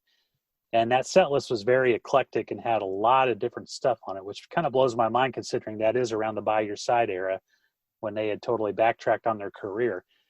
But this show it sounded like a really cool show. And they performed this song. It's called Out West. And just a really beautiful song, really great rhythm to it. So I hope you like it, but it's definitely a rarity. I've asked some Crowes fans that I know, and one of them, Jimmy, he had never heard it when I played it for him. Mm-hmm. And I played it for our mutual friend, Charles Wood, co-host of the All Night Drive-In Picture Show with me. I don't know if that's been plugged yet or not, but we will plug it. Oh, God bless you. We will plug it within an inch of its life. We need all the help we can get. Yes. But he had never heard it, but it's an awesome song, and hope you like it. Here's Out West.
Okay, so it's my turn, and we didn't talk about this one in depth, and if you have things to say about it, please do.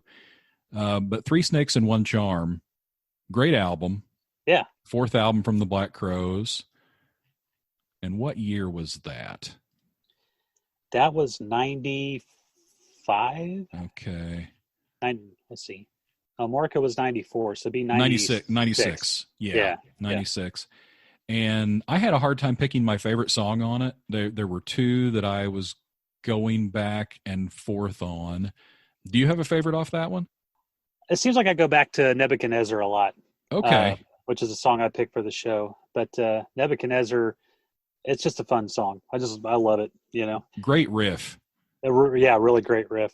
And the production's nice and loud on it too, because even 20 plus years later, when it comes on, it still blows my speakers. And it not blows them in a bad way, but it's just like the production's so loud on it and so clear. It just sounds great. Yeah.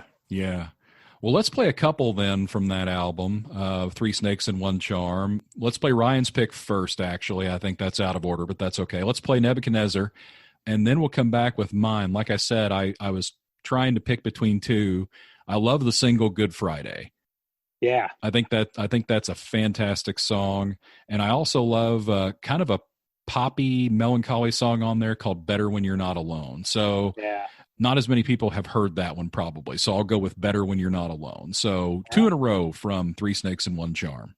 Double shock.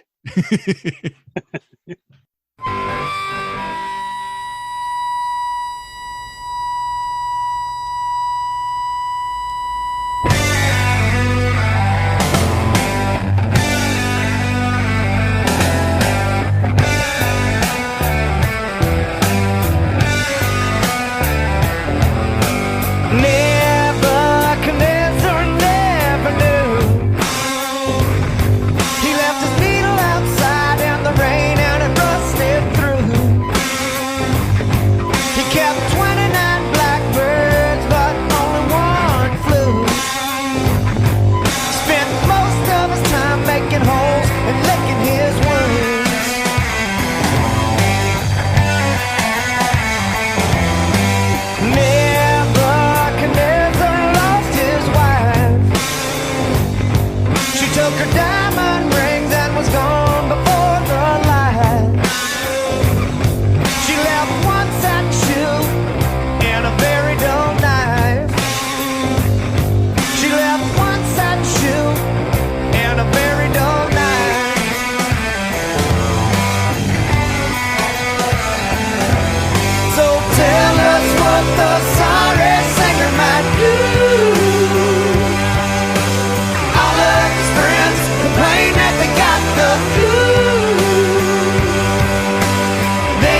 the stronger the love. Your eyes don't lie to me, and your smile is worth its weight in gold. This life fades, and this life moans. This life is great, and it's better when you're not alone, not alone. You love me in the worst way, the only way you know. They say the higher the mountain, the more love that grows. They say the stronger the wind blows, the farther we will go. I hope you don't lie to me. There's nothing better than your touch.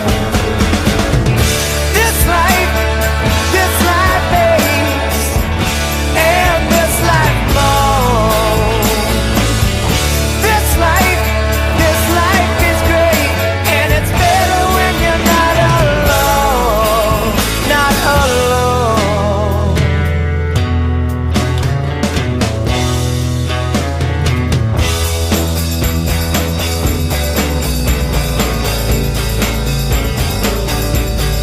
How many times does this happen to people like us, me? As I try to be humble and lay down at your feet.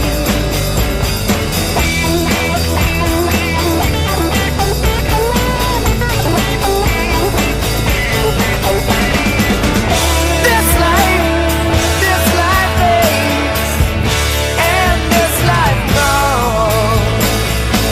But this life is great, and it's better when you're not alone, not alone.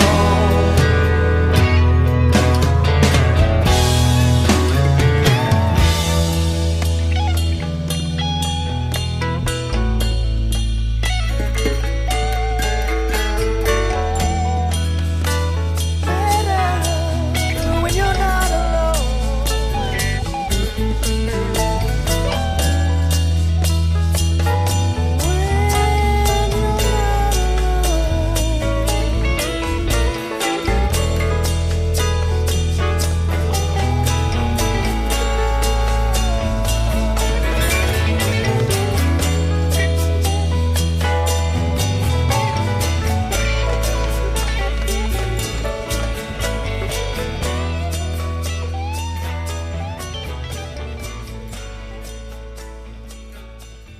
We played two from Three Snakes and One Charm, and Ryan, it's your turn. What are we going to hear next? I'd like to jump back to Amorica if we could and play Yeah. Curse Diamond. Curse Diamond to me has always just been the soundtrack to heartbreak. Lyrically and the emotional tone of the song, it's just a gut wrencher, and it's beautiful. Really great guitar solo in it too. So Curse Diamond. All right. Lose myself, I forget myself.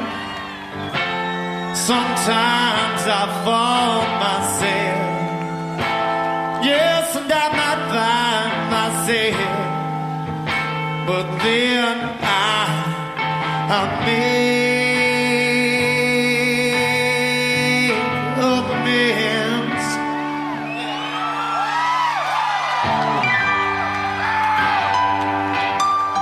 I freeze myself, I rain on myself. Okay, so I stole myself. Well, I might even find myself. And then I can tell me what happens. Come on, baby, tell me what happens if I do. So accept my pride. Come on, baby, open me up wide.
Cursed Diamond from Amorica, one of the best Black Crowes albums. And we've been talking throughout the show about favorite live memories of the band. And Ryan, do you have some more that you want to share?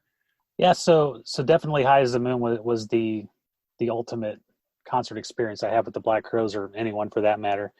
You were talking about stage production and, the way the band opens a show and everything. Uh-huh.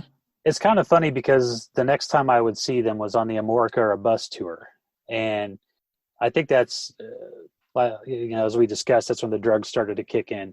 Yeah. And at that show, I was in the front row of the balcony of the Murat Theater, which is like the best seat to get at that place because you can see everything and the sound is wonderful there. And we lucked out and got the front row center of the balcony. And they had the standard stage curtain drawn, which is a big red velvet curtain. Uh-huh.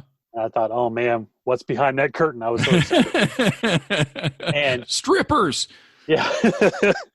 So the lights go down, the curtain opens, and they're all just standing there. It's kind of a generic stage, and the audience applauds. They kind of wave at the audience, and they launch into a song, and that was it. I was like, wow, that's a letdown. But they were still so great that night. I overlooked it, but yeah, just opened it up like, hey guys, how are you? We made it. They should have at least had it open up and just have them pretend like they didn't know what was going on. Like they're like one guy's smoking, another guy's eating a piece of pizza, like yeah. Somebody's jumping rope, and then they're like, yeah. Oh shit, it's time for the show. And then they pick up their instruments and play. And that was the night too, that they had a couple of people come out one dressed like an Uncle Sam Crow. And I think that was Gorman's cousin who he used to do his sports show with. I forget his first name. But he was dressed as the Crow dancing around because he was one of their stage hands or one of their assistants on that tour. Uh-huh. It was an unusual show, but it was very, very good musically. I think it was the Horde Fest where I don't know if I was disappointed or not, but it was just a little shocking to me because Chris had always had such ornate stage outfits and stuff up to that point. Yeah. And he always had his hair down and it was flying and everything. And then he kind of went Willie Nelson. Yeah. If I remember correctly, he just had jeans and a t-shirt and kind of like Willie braids. Well, if I'm not mistaken, on that Amorcus show, he was wearing like a basketball jersey. Well, that's weird. Yeah, and those skinny ass arms hanging out, and yeah, basketball jersey and bell bottoms. I think is what he was wearing that night. Okay, I was going to say that looks like a guy wwho's never been anywhere near a basketball court unless it was to hit on a cheerleader. Yeah, he's not Jeff Ament or anything. That's true. Another memory: the War Paint tour. They played the Egyptian Room, and that was an incredible show. One of the better shows of theirs that I recall. They did a 15-minute version of Girl from the North Country by Dylan. Wow. That is one of my favorite concert memories. It was amazing. Oh, wow. I've got a bootleg of it around here somewhere, I think. Okay. If I can find it, I'll shoot it to you. Yeah, that sounds great. But that was an amazing song. I saw them on the Further Fest, which was basically a Grateful Dead tour.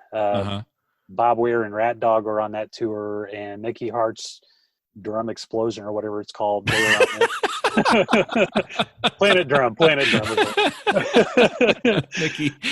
Mickey Hart's Drum Catastrophe. Yeah. And Bruce Hornsby. Bruce Hornsby was on the tour. So, which he's a talented guy. Yeah. But the Crows were the headliner, and they played 6 songs, I think. Okay. And were they 15 minutes each? Pretty close. I was going to say, in the spirit of the evening, they should have stretched out a little bit for sure. I'm pretty sure that's the one and only time I heard them play Evil Eye live, which was pretty great. Oh, okay. Yeah, that's a great song. Yeah. Yeah. I've also seen them on that. Seen them with Oasis. Okay. On the Brotherly Love tour, which was always hilarious. I saw them open for Lenny Kravitz, which was a crime. Oh dear. Nothing against Lenny Kravitz. His first 4 albums were killer, but after that, he just sucks ass. And then the Horde tour, that was them. And who all was there that day? It was the Crows, Blues Traveler, Ziggy Marley, and G Love, Special Sauce. I think that sounds right. Yeah. Yeah, that was a great day. That was a really good show all the way around. The only tour of theirs that I regret missing was when they came here with Jimmy Page. I I still kick myself off missing that one. So. Yeah. I think I'm going to play something off that. Okay. Is it my turn? Go for it. They sound great with Jimmy Page. I mean, like anybody, I think I was probably a little bit skeptical that anybody could step into Robert Plant's shoes. Yeah. Because you don't think of Robinson having that high Viking range that Robert Plant does, I guess. But he did a hell of a job. I think he did too. And the band is perfect. I mean, you can't ask for any better, recreation or reinvention of Led Zeppelin that they did. One I like is their cover of the Yardbirds' Shapes of Things. Yeah, that's a good one. Yeah. That they did with Jimmy Page. So let's hear it. All right.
All right, Shapes of Things from when the Black Crowes became Led Zeppelin with Jimmy Page for a period of time. And going back to Steve Gorman's book, Hard to Handle, which came out last year, you and I have both read it. And, I know one of the major bits of dirt in that book is the moment that Steve Gorman had finally had it with Rich Robinson for good. Yeah. Or so he thought at that time, was when Jimmy Page offered to write songs with the Black Crowes and Rich Robinson supposedly blew him off. Yeah. And that's what ended that tour abruptly. Yeah. And I'm kind of two minds about that. Like I understand how they really need to be gracious to someone who has the reputation that Jimmy Page has. Mm-hmm. And the way Gorman set it up is the Crowes were kind of in a moment of floundering, and Page came along and gave them a direction and gave them, a way to make some money, and it was a huge thrill for them to be playing with him and playing those songs, and they should have been a little bit more receptive to that. But on the other hand, Jimmy Page had not written any real commercial music in a long time. Yeah. So I don't know. I don't know how beneficial that would have been. What did you think about that? I feel like if he's writing with a band like the Crows, I feel like they could put out some really great stuff. I don't think Jimmy Page as a solo artist was ever really interesting. Yeah. I mean, you could probably still find copies of that album, Outrider, and covered in dust in any used CD bin. But I bought it at the Everything's a Dollar store. Yeah. Before it became Dollar Tree. That's one of the. I did purchase a CD copy of Outrider. That's one of the first albums I remember there being cut out. With a cutout. Yeah. And I was like, why are these tapes, all these Jimmy Page tapes, why do they all have notches cut out of them? And I found it's because they put too many out and nobody bought them. Because it sucks. That's why. It sucks, yeah. Yeah. And there were some good albums that ended up like Come On Feel the Lemonheads was a notched album at some point, which is a shame because I like that album. That was good, yeah. It doesn't always mean it's a bad album, it just didn't sell. But Outrider's not a good album. And Coverdale Page, and so I don't feel like he did a lot of interesting things without Led Zeppelin over the years. I thought that his work with the Crows, even though they were just covering Zeppelin songs and classic rock songs, was still more interesting than anything he had done previous to that. So I think if he worked together with them, they could really put some good shit together, but sadly we'll never know. Mm-hmm. Now, Rich denies that story is true. Of course he does. Yeah. So I guess the world will never know, but well, I think either one of the Robinson brothers will probably deny anything out of that book because they don't want to look like assholes when the whole world knows. Yeah, it is kind of character assassination. I mean, it's like Gorman reaches a point where he's just trying to decide which one of them is the bigger asshole. Yeah, and he can't decide. Like they're like right. different flavors of asshole. It's like which flavor do I want today? That's kind of the situation that he's in. But reading that book too, I really thought Chris had it in the bag all these years. I thought he was definitely the biggest asshole in the band. Yeah. Man, Rich did some stuff that Steve mentioned in the book. I was just like, wow. Like getting in the tour bus and leaving the band behind. And that was the other thing. Yeah. So that surprised me because, Rich was one of the nice guys I met of the band, and I met him a separate time at a solo show. Mm-hmm. He was really cool and gracious to everybody talking to him. Well, good. So I didn't feel like he was – I felt like Chris was definitely the bigger asshole, but I might be wrong there. Speaking for myself, and I don't know how you feel about it, I think you probably agree, but I reading that book didn't make me enjoy the band's music any less. No. It definitely casts sort of a different shadow over the band that I just knowing some of the bad choices they made and some of the nasty things that they've done to each other over the years and stuff. Being that it came out right around the time that Chris and Rich decided to reform the Crows without anybody else in the band. Yeah. After reading the book, I don't know why anybody else would want to tour with them, but I kind of understand why they're doing that tour because they just said it would just open up a bunch of old wounds if they brought back the same people. Yeah. But casting themselves as the Black Crows, like they're the only two people in the band that ever mattered, I think is total bullshit. Okay. Steve Gorman was every bit the backbone of that band, in my opinion. Mm-hmm. They had good long runs with Mark Ford, good long runs with Sven Pippi, and Eddie Harsh was a key member of the band for years until his drug abuse got the best of him. Yeah. So, I mean, they had some long-standing members of the band that really contributed and created the sound of the Black Crows and the heart of the Black Crows. And dismissing them as being non-factors over the years, I've hated that idea. Mm-hmm. And I've got tickets to this tour, which the tour has already been postponed because of all the COVID stuff. And, sure. Yeah. And if it happens next year, I'm going just because what I've heard of the band that they're using, they sound pretty great. But it won't be the same, and I know it won't be the same. Yeah. I'm just going because I'm a fan of the music and I just want to hear it live. But yeah, it still sucks, Well, and you get to take your son too, don't you? I do. Yeah, I'm excited to take him, and he's really disappointed that it's been put off for another year or however long it's going to be. So hopefully he'll get to see him before they blow up again. So yeah, I mean that's great that you get to have that experience with him. I really hope it happens just for that reason alone. I do too. I mean, because that's something you probably could have never imagined as a 19, 20-year-old, that you'd be taking your kid to see the Black Crowes. Yeah. This time next year too, he'll be almost 16. So he'll be right around that sweet spot where I was at when I was introduced to him. So yeah, it'd be like a full circle thing, And by sweet spot, you mean you're going to get him drunk. Is that right? Yes. Yeah. I'm going to take a tumbler in with me and just fill it with vodka all night long and just let him sip it liberally as much as he No. Actually, you should just do the opposite. Just give him Mountain Dew all day and then just let him go in there and just bounce off the walls. God, if I let him, he would probably take that stuff intravenously anyway. So. I was just talking with our mutual friend Chuck earlier about how my daughter hates any music I suggest to her just on principle. Yeah. Yeah. Any music that she finds on her own, she's fine with. But if I try to get her to listen to something, that is a guarantee that she will never listen to it. My daughter Marley's kind of the same way. Yeah. My son's very open to what I want him to listen to. Uh-huh. But my daughter, she doesn't want to watch the same movies we watch. She doesn't want to listen to the same music. She's very stubborn. But, yeah. I needed to have another kid. That's what it is. Yeah. Okay. So my turn again. And I've got a long list of stuff here I could play. I think my next pick is going to be a song sung by Rich Robinson, which is something I don't think we've had yet on the show. Yeah. And he's had several good solo albums. If you love the Black Crowes and you haven't heard the Rich Robinson solo albums, definitely check them out. Yeah. This is from the double album Before the Frost, After the Freeze, which came out after the Crowes had been inactive for a long time. I don't know if I have the timeline correct. They were inactive for a long time, and then they came back and they did another album before this, didn't they? Warpaint was the one before this. Yeah. Yeah. Okay. Yeah. So they had been inactive for a long time. They came back, they did the Warpaint album, and then they came back and did this one. And the entire thing is recorded live. Is that correct? Yeah. Okay. That's what I live thought. At Levon Helm's barn. Right.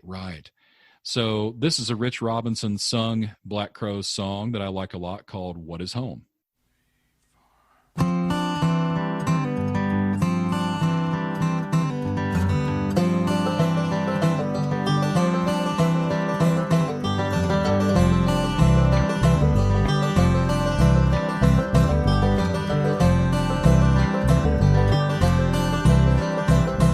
As I stare into the frozen starlight, my hands burn with the scars of past life. I see past all the falling chimneys. Home for me. What is home for me? As I charge into the foothills of your life, stand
Okay, what is Home from Before the Frost, After the Freeze? You like that one, Ryan?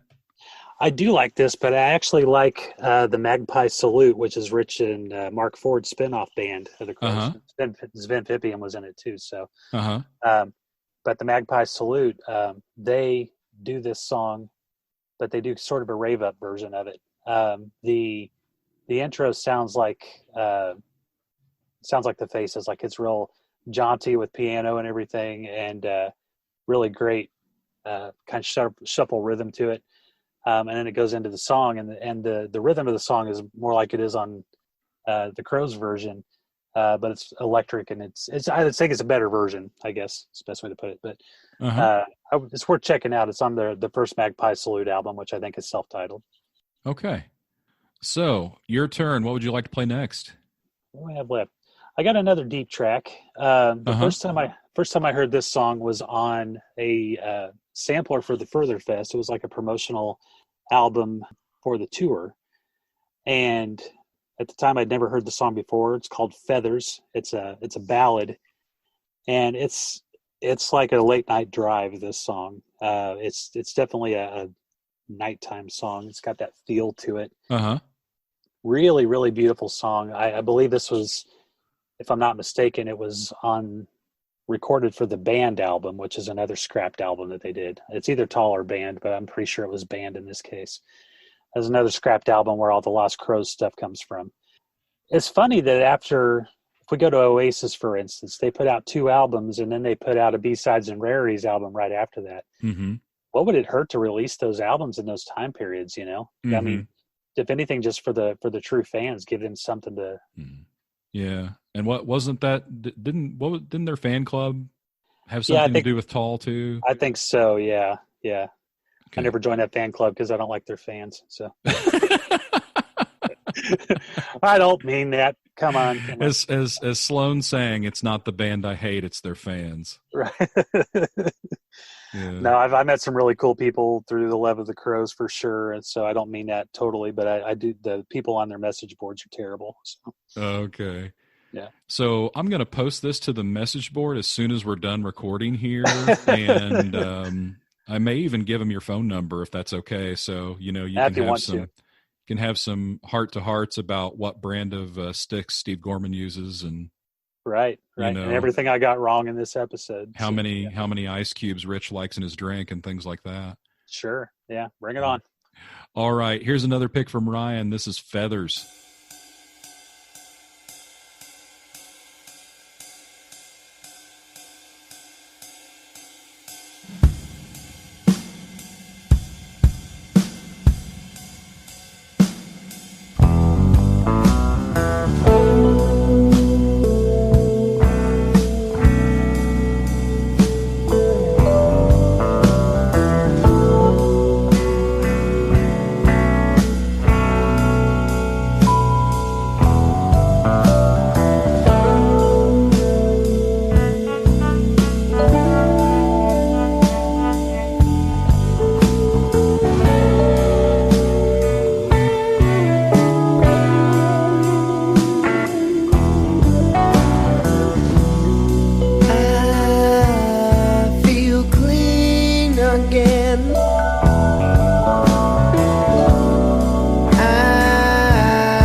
So, Ryan, I think you've got one last pick.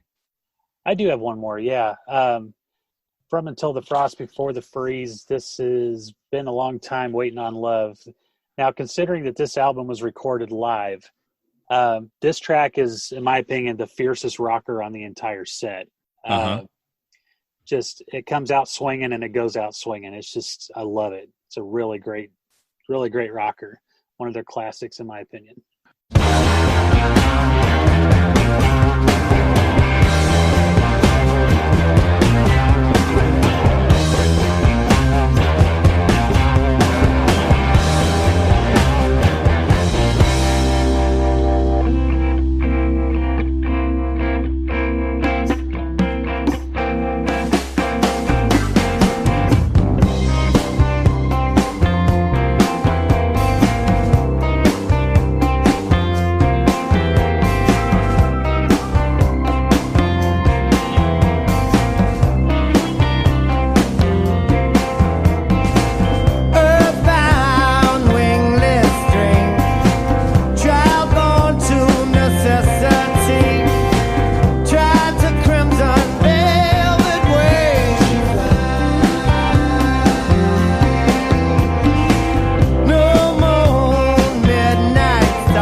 think we have both played all the songs we wanted to play, although we could go on and on. I mean, it's like we were talking about earlier with the incredible dysfunction of this band. It just makes you appreciate that much more how much great music they've done with that much dysfunction. I can't imagine being that productive with a bunch of guys that you can't stand.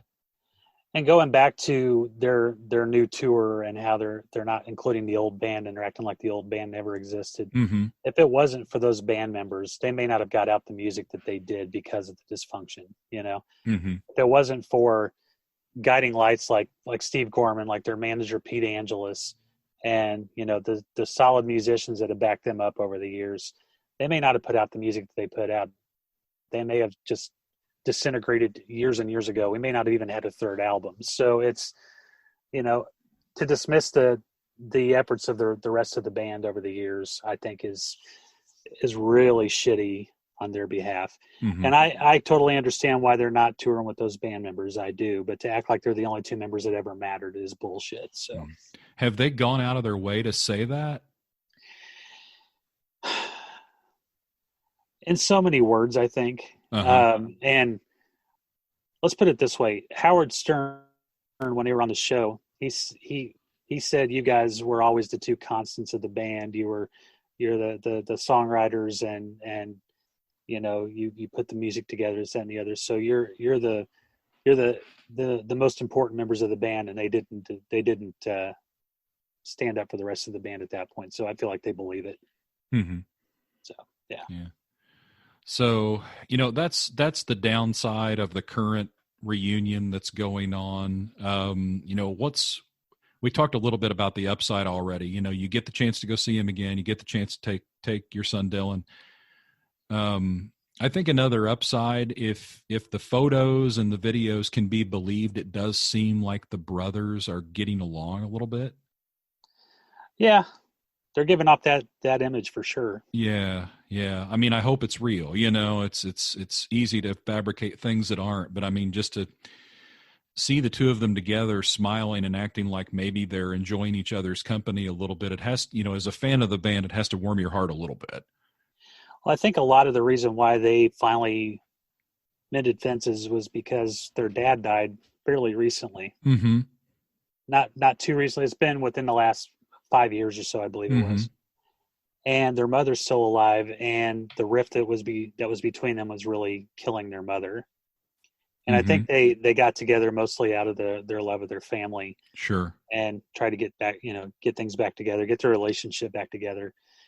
Really, even if they didn't record another note of music together, the fact that they could rekindle the relationship is more important anyway. So I really do hope, for their sake, that they are getting together, that they are getting along again together, and that they love each other again, because it would be terrible to be at odds with somebody who you've known their entire lives, like that, and someone who's your brother by blood, and not have a good relationship with them. It'd be terrible, I think. Yeah.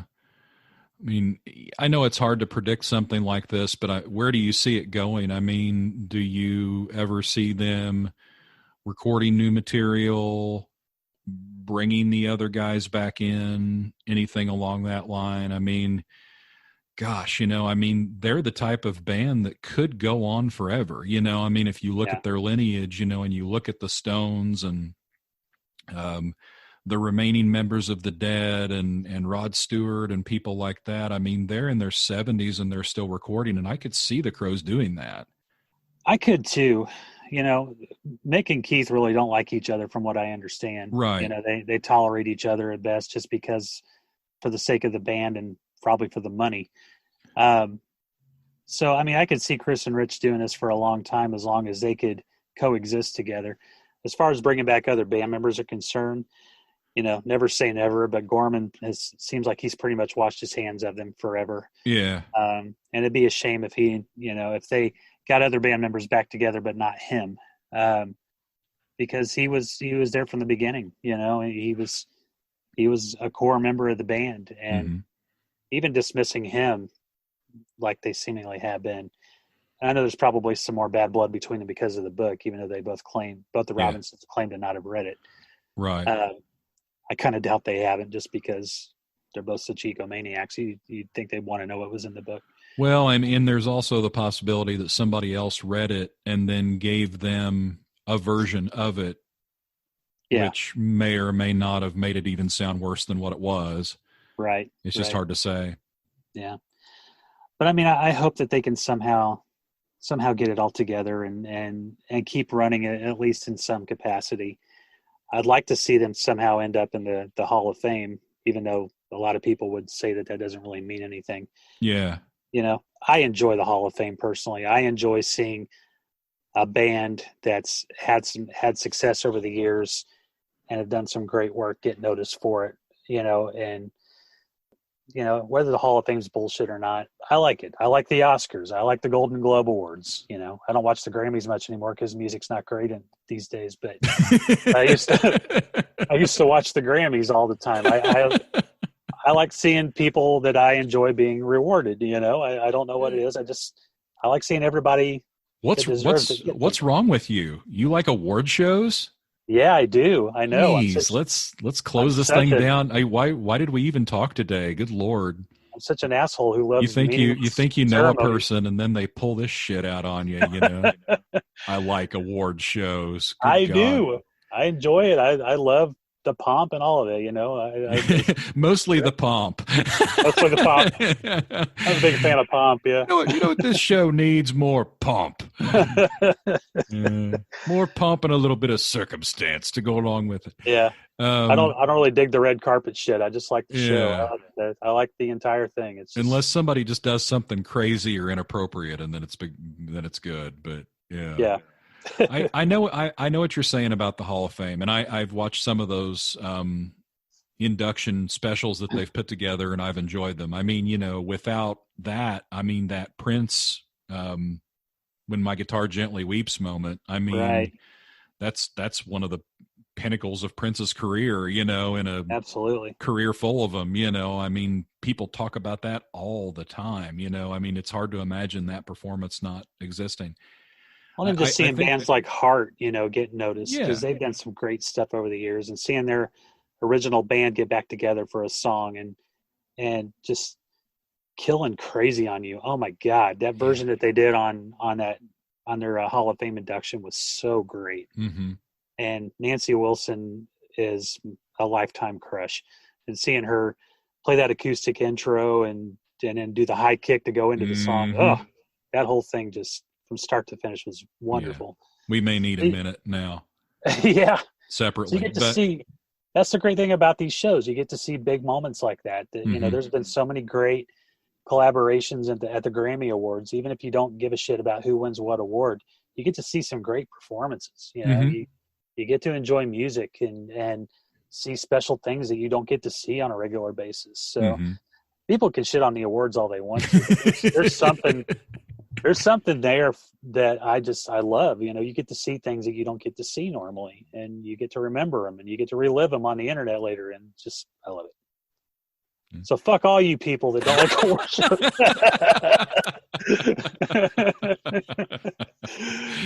Well, I think I totally get what you're saying, you know, and I've been thinking about, you know, ELO and the Cars, and you know, I think we talked about the Cure. You know, how fantastic their performance was on the Rock and Roll Hall of Fame. And a lot of people probably didn't know who the hell they were. Right. You know, but they have a long career and a huge fan base, and they're obviously a great live band. And, you know, it's great to see them recognized. I think the frustrating thing about it is there's just no clear criteria. Yeah. And there's this fan vote, and there's speculation about whether they really pay attention to the fan vote or not. And I guess that's the deciding who gets in and what the criteria is for who gets in is the frustrating side of it. Right. And if you're one of the bands that doesn't get in, you know, you maybe could be pretty bitter, but I totally understand that, you know, and I think the Crows would be just as deserving as many of the bands that are already in. Right. Exactly. I mean, they kind of go ahead. I mean, they've never been a huge radio band. They've had they had enough hits to garner a greatest hits collection. Mm-hmm. You know, they've but I mean, they've never been the type of band like the Chili Peppers who've got 2 or 3 hits off of every album. Yeah. You know, but they've still put out an impressive history of album discography, and they're one of the best live bands ever. And you know, if you never got to see them with their classic lineup, you missed it. And I'm sorry you didn't get to see them because they were unbelievable. But they're one of the greatest live bands of all time. And you know, they've had massive tours overseas where they've sold out football stadiums and soccer stadiums in that case. So, you know, they're a huge band. They've been a huge band for a long time. And up until now where they're essentially starting over and basically doing a greatest hit set, you know, they're still doing it, you know, and I feel like they deserve some recognition for that. And I would hope that if they ever do get into the Hall of Fame, maybe that's the one thing that would bring them all back together. Mm-hmm. And maybe that's, you know, I hope to God that just Chris and Rich aren't the only two that get inducted when that happens. And that'd be the one thing I would not want to see. Mm-hmm. But now, doesn't the Hall of Fame ultimately decide what members they want to invite? Yes. But then what you get into, I guess, is band members will say, oh, if he's going to be there, I won't be there, and that sort of thing. There's that. And then there's also a situation like with Pearl Jam where their original drummer who played on the 10 album and nothing else was inducted, and Matt Cameron was inducted, but Dave Abruzzese, if that's how you say his name, was I think there's a couple more CCs at the end. Okay. I think it's Dave Abruzzese. Yeah, something to that effect. Yeah, he was an integral part of the band for like 3 albums, and you know was their drummer at the peak of their career. Mm-hmm. So why did he not get invited? You know, that doesn't make any sense at all. And I'm glad that when they were on stage, they acknowledged the fact that he deserved to be there with them, even though he didn't show up. But still, I don't blame him for not showing up. If you're not invited, why show up? So.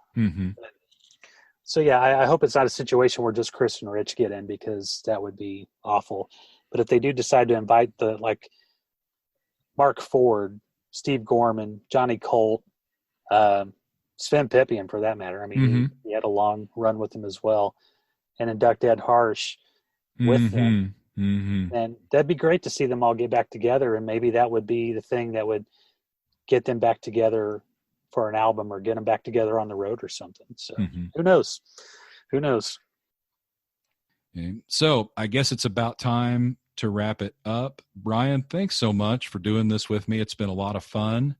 Thanks for having me, man. This has been great. Great. Yeah. Well, I know you have always loved the Crowes with a lot of passion and a lot of loyalty, and I wanted to give you the opportunity to talk about them. And I think there's nothing more fun than talking to someone about something that they truly love and may not necessarily get the chance to talk about, you know, as much as they would like. So I hope to do more shows like this. If anybody's out there and wants to talk about their favorite band with me, let me know and we'll have a conversation. But Brian, go ahead. I say ever since I got into podcasting, it's been my hope that someday I could do a music podcast and talk about the Black Crowes. So you made a dream come true for me, buddy, and I appreciate it.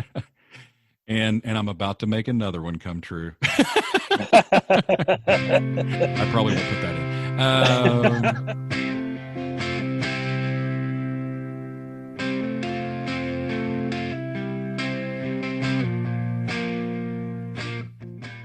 So that's the show. I hope you enjoyed it. I know it was a long one. If you're still with us at this point, you either really love the Black Crowes or you really love the Melody Motel, or maybe you dislike Ryan. And I can understand that. He's a pretty likable guy. That's why I keep him tied up out in the pool house.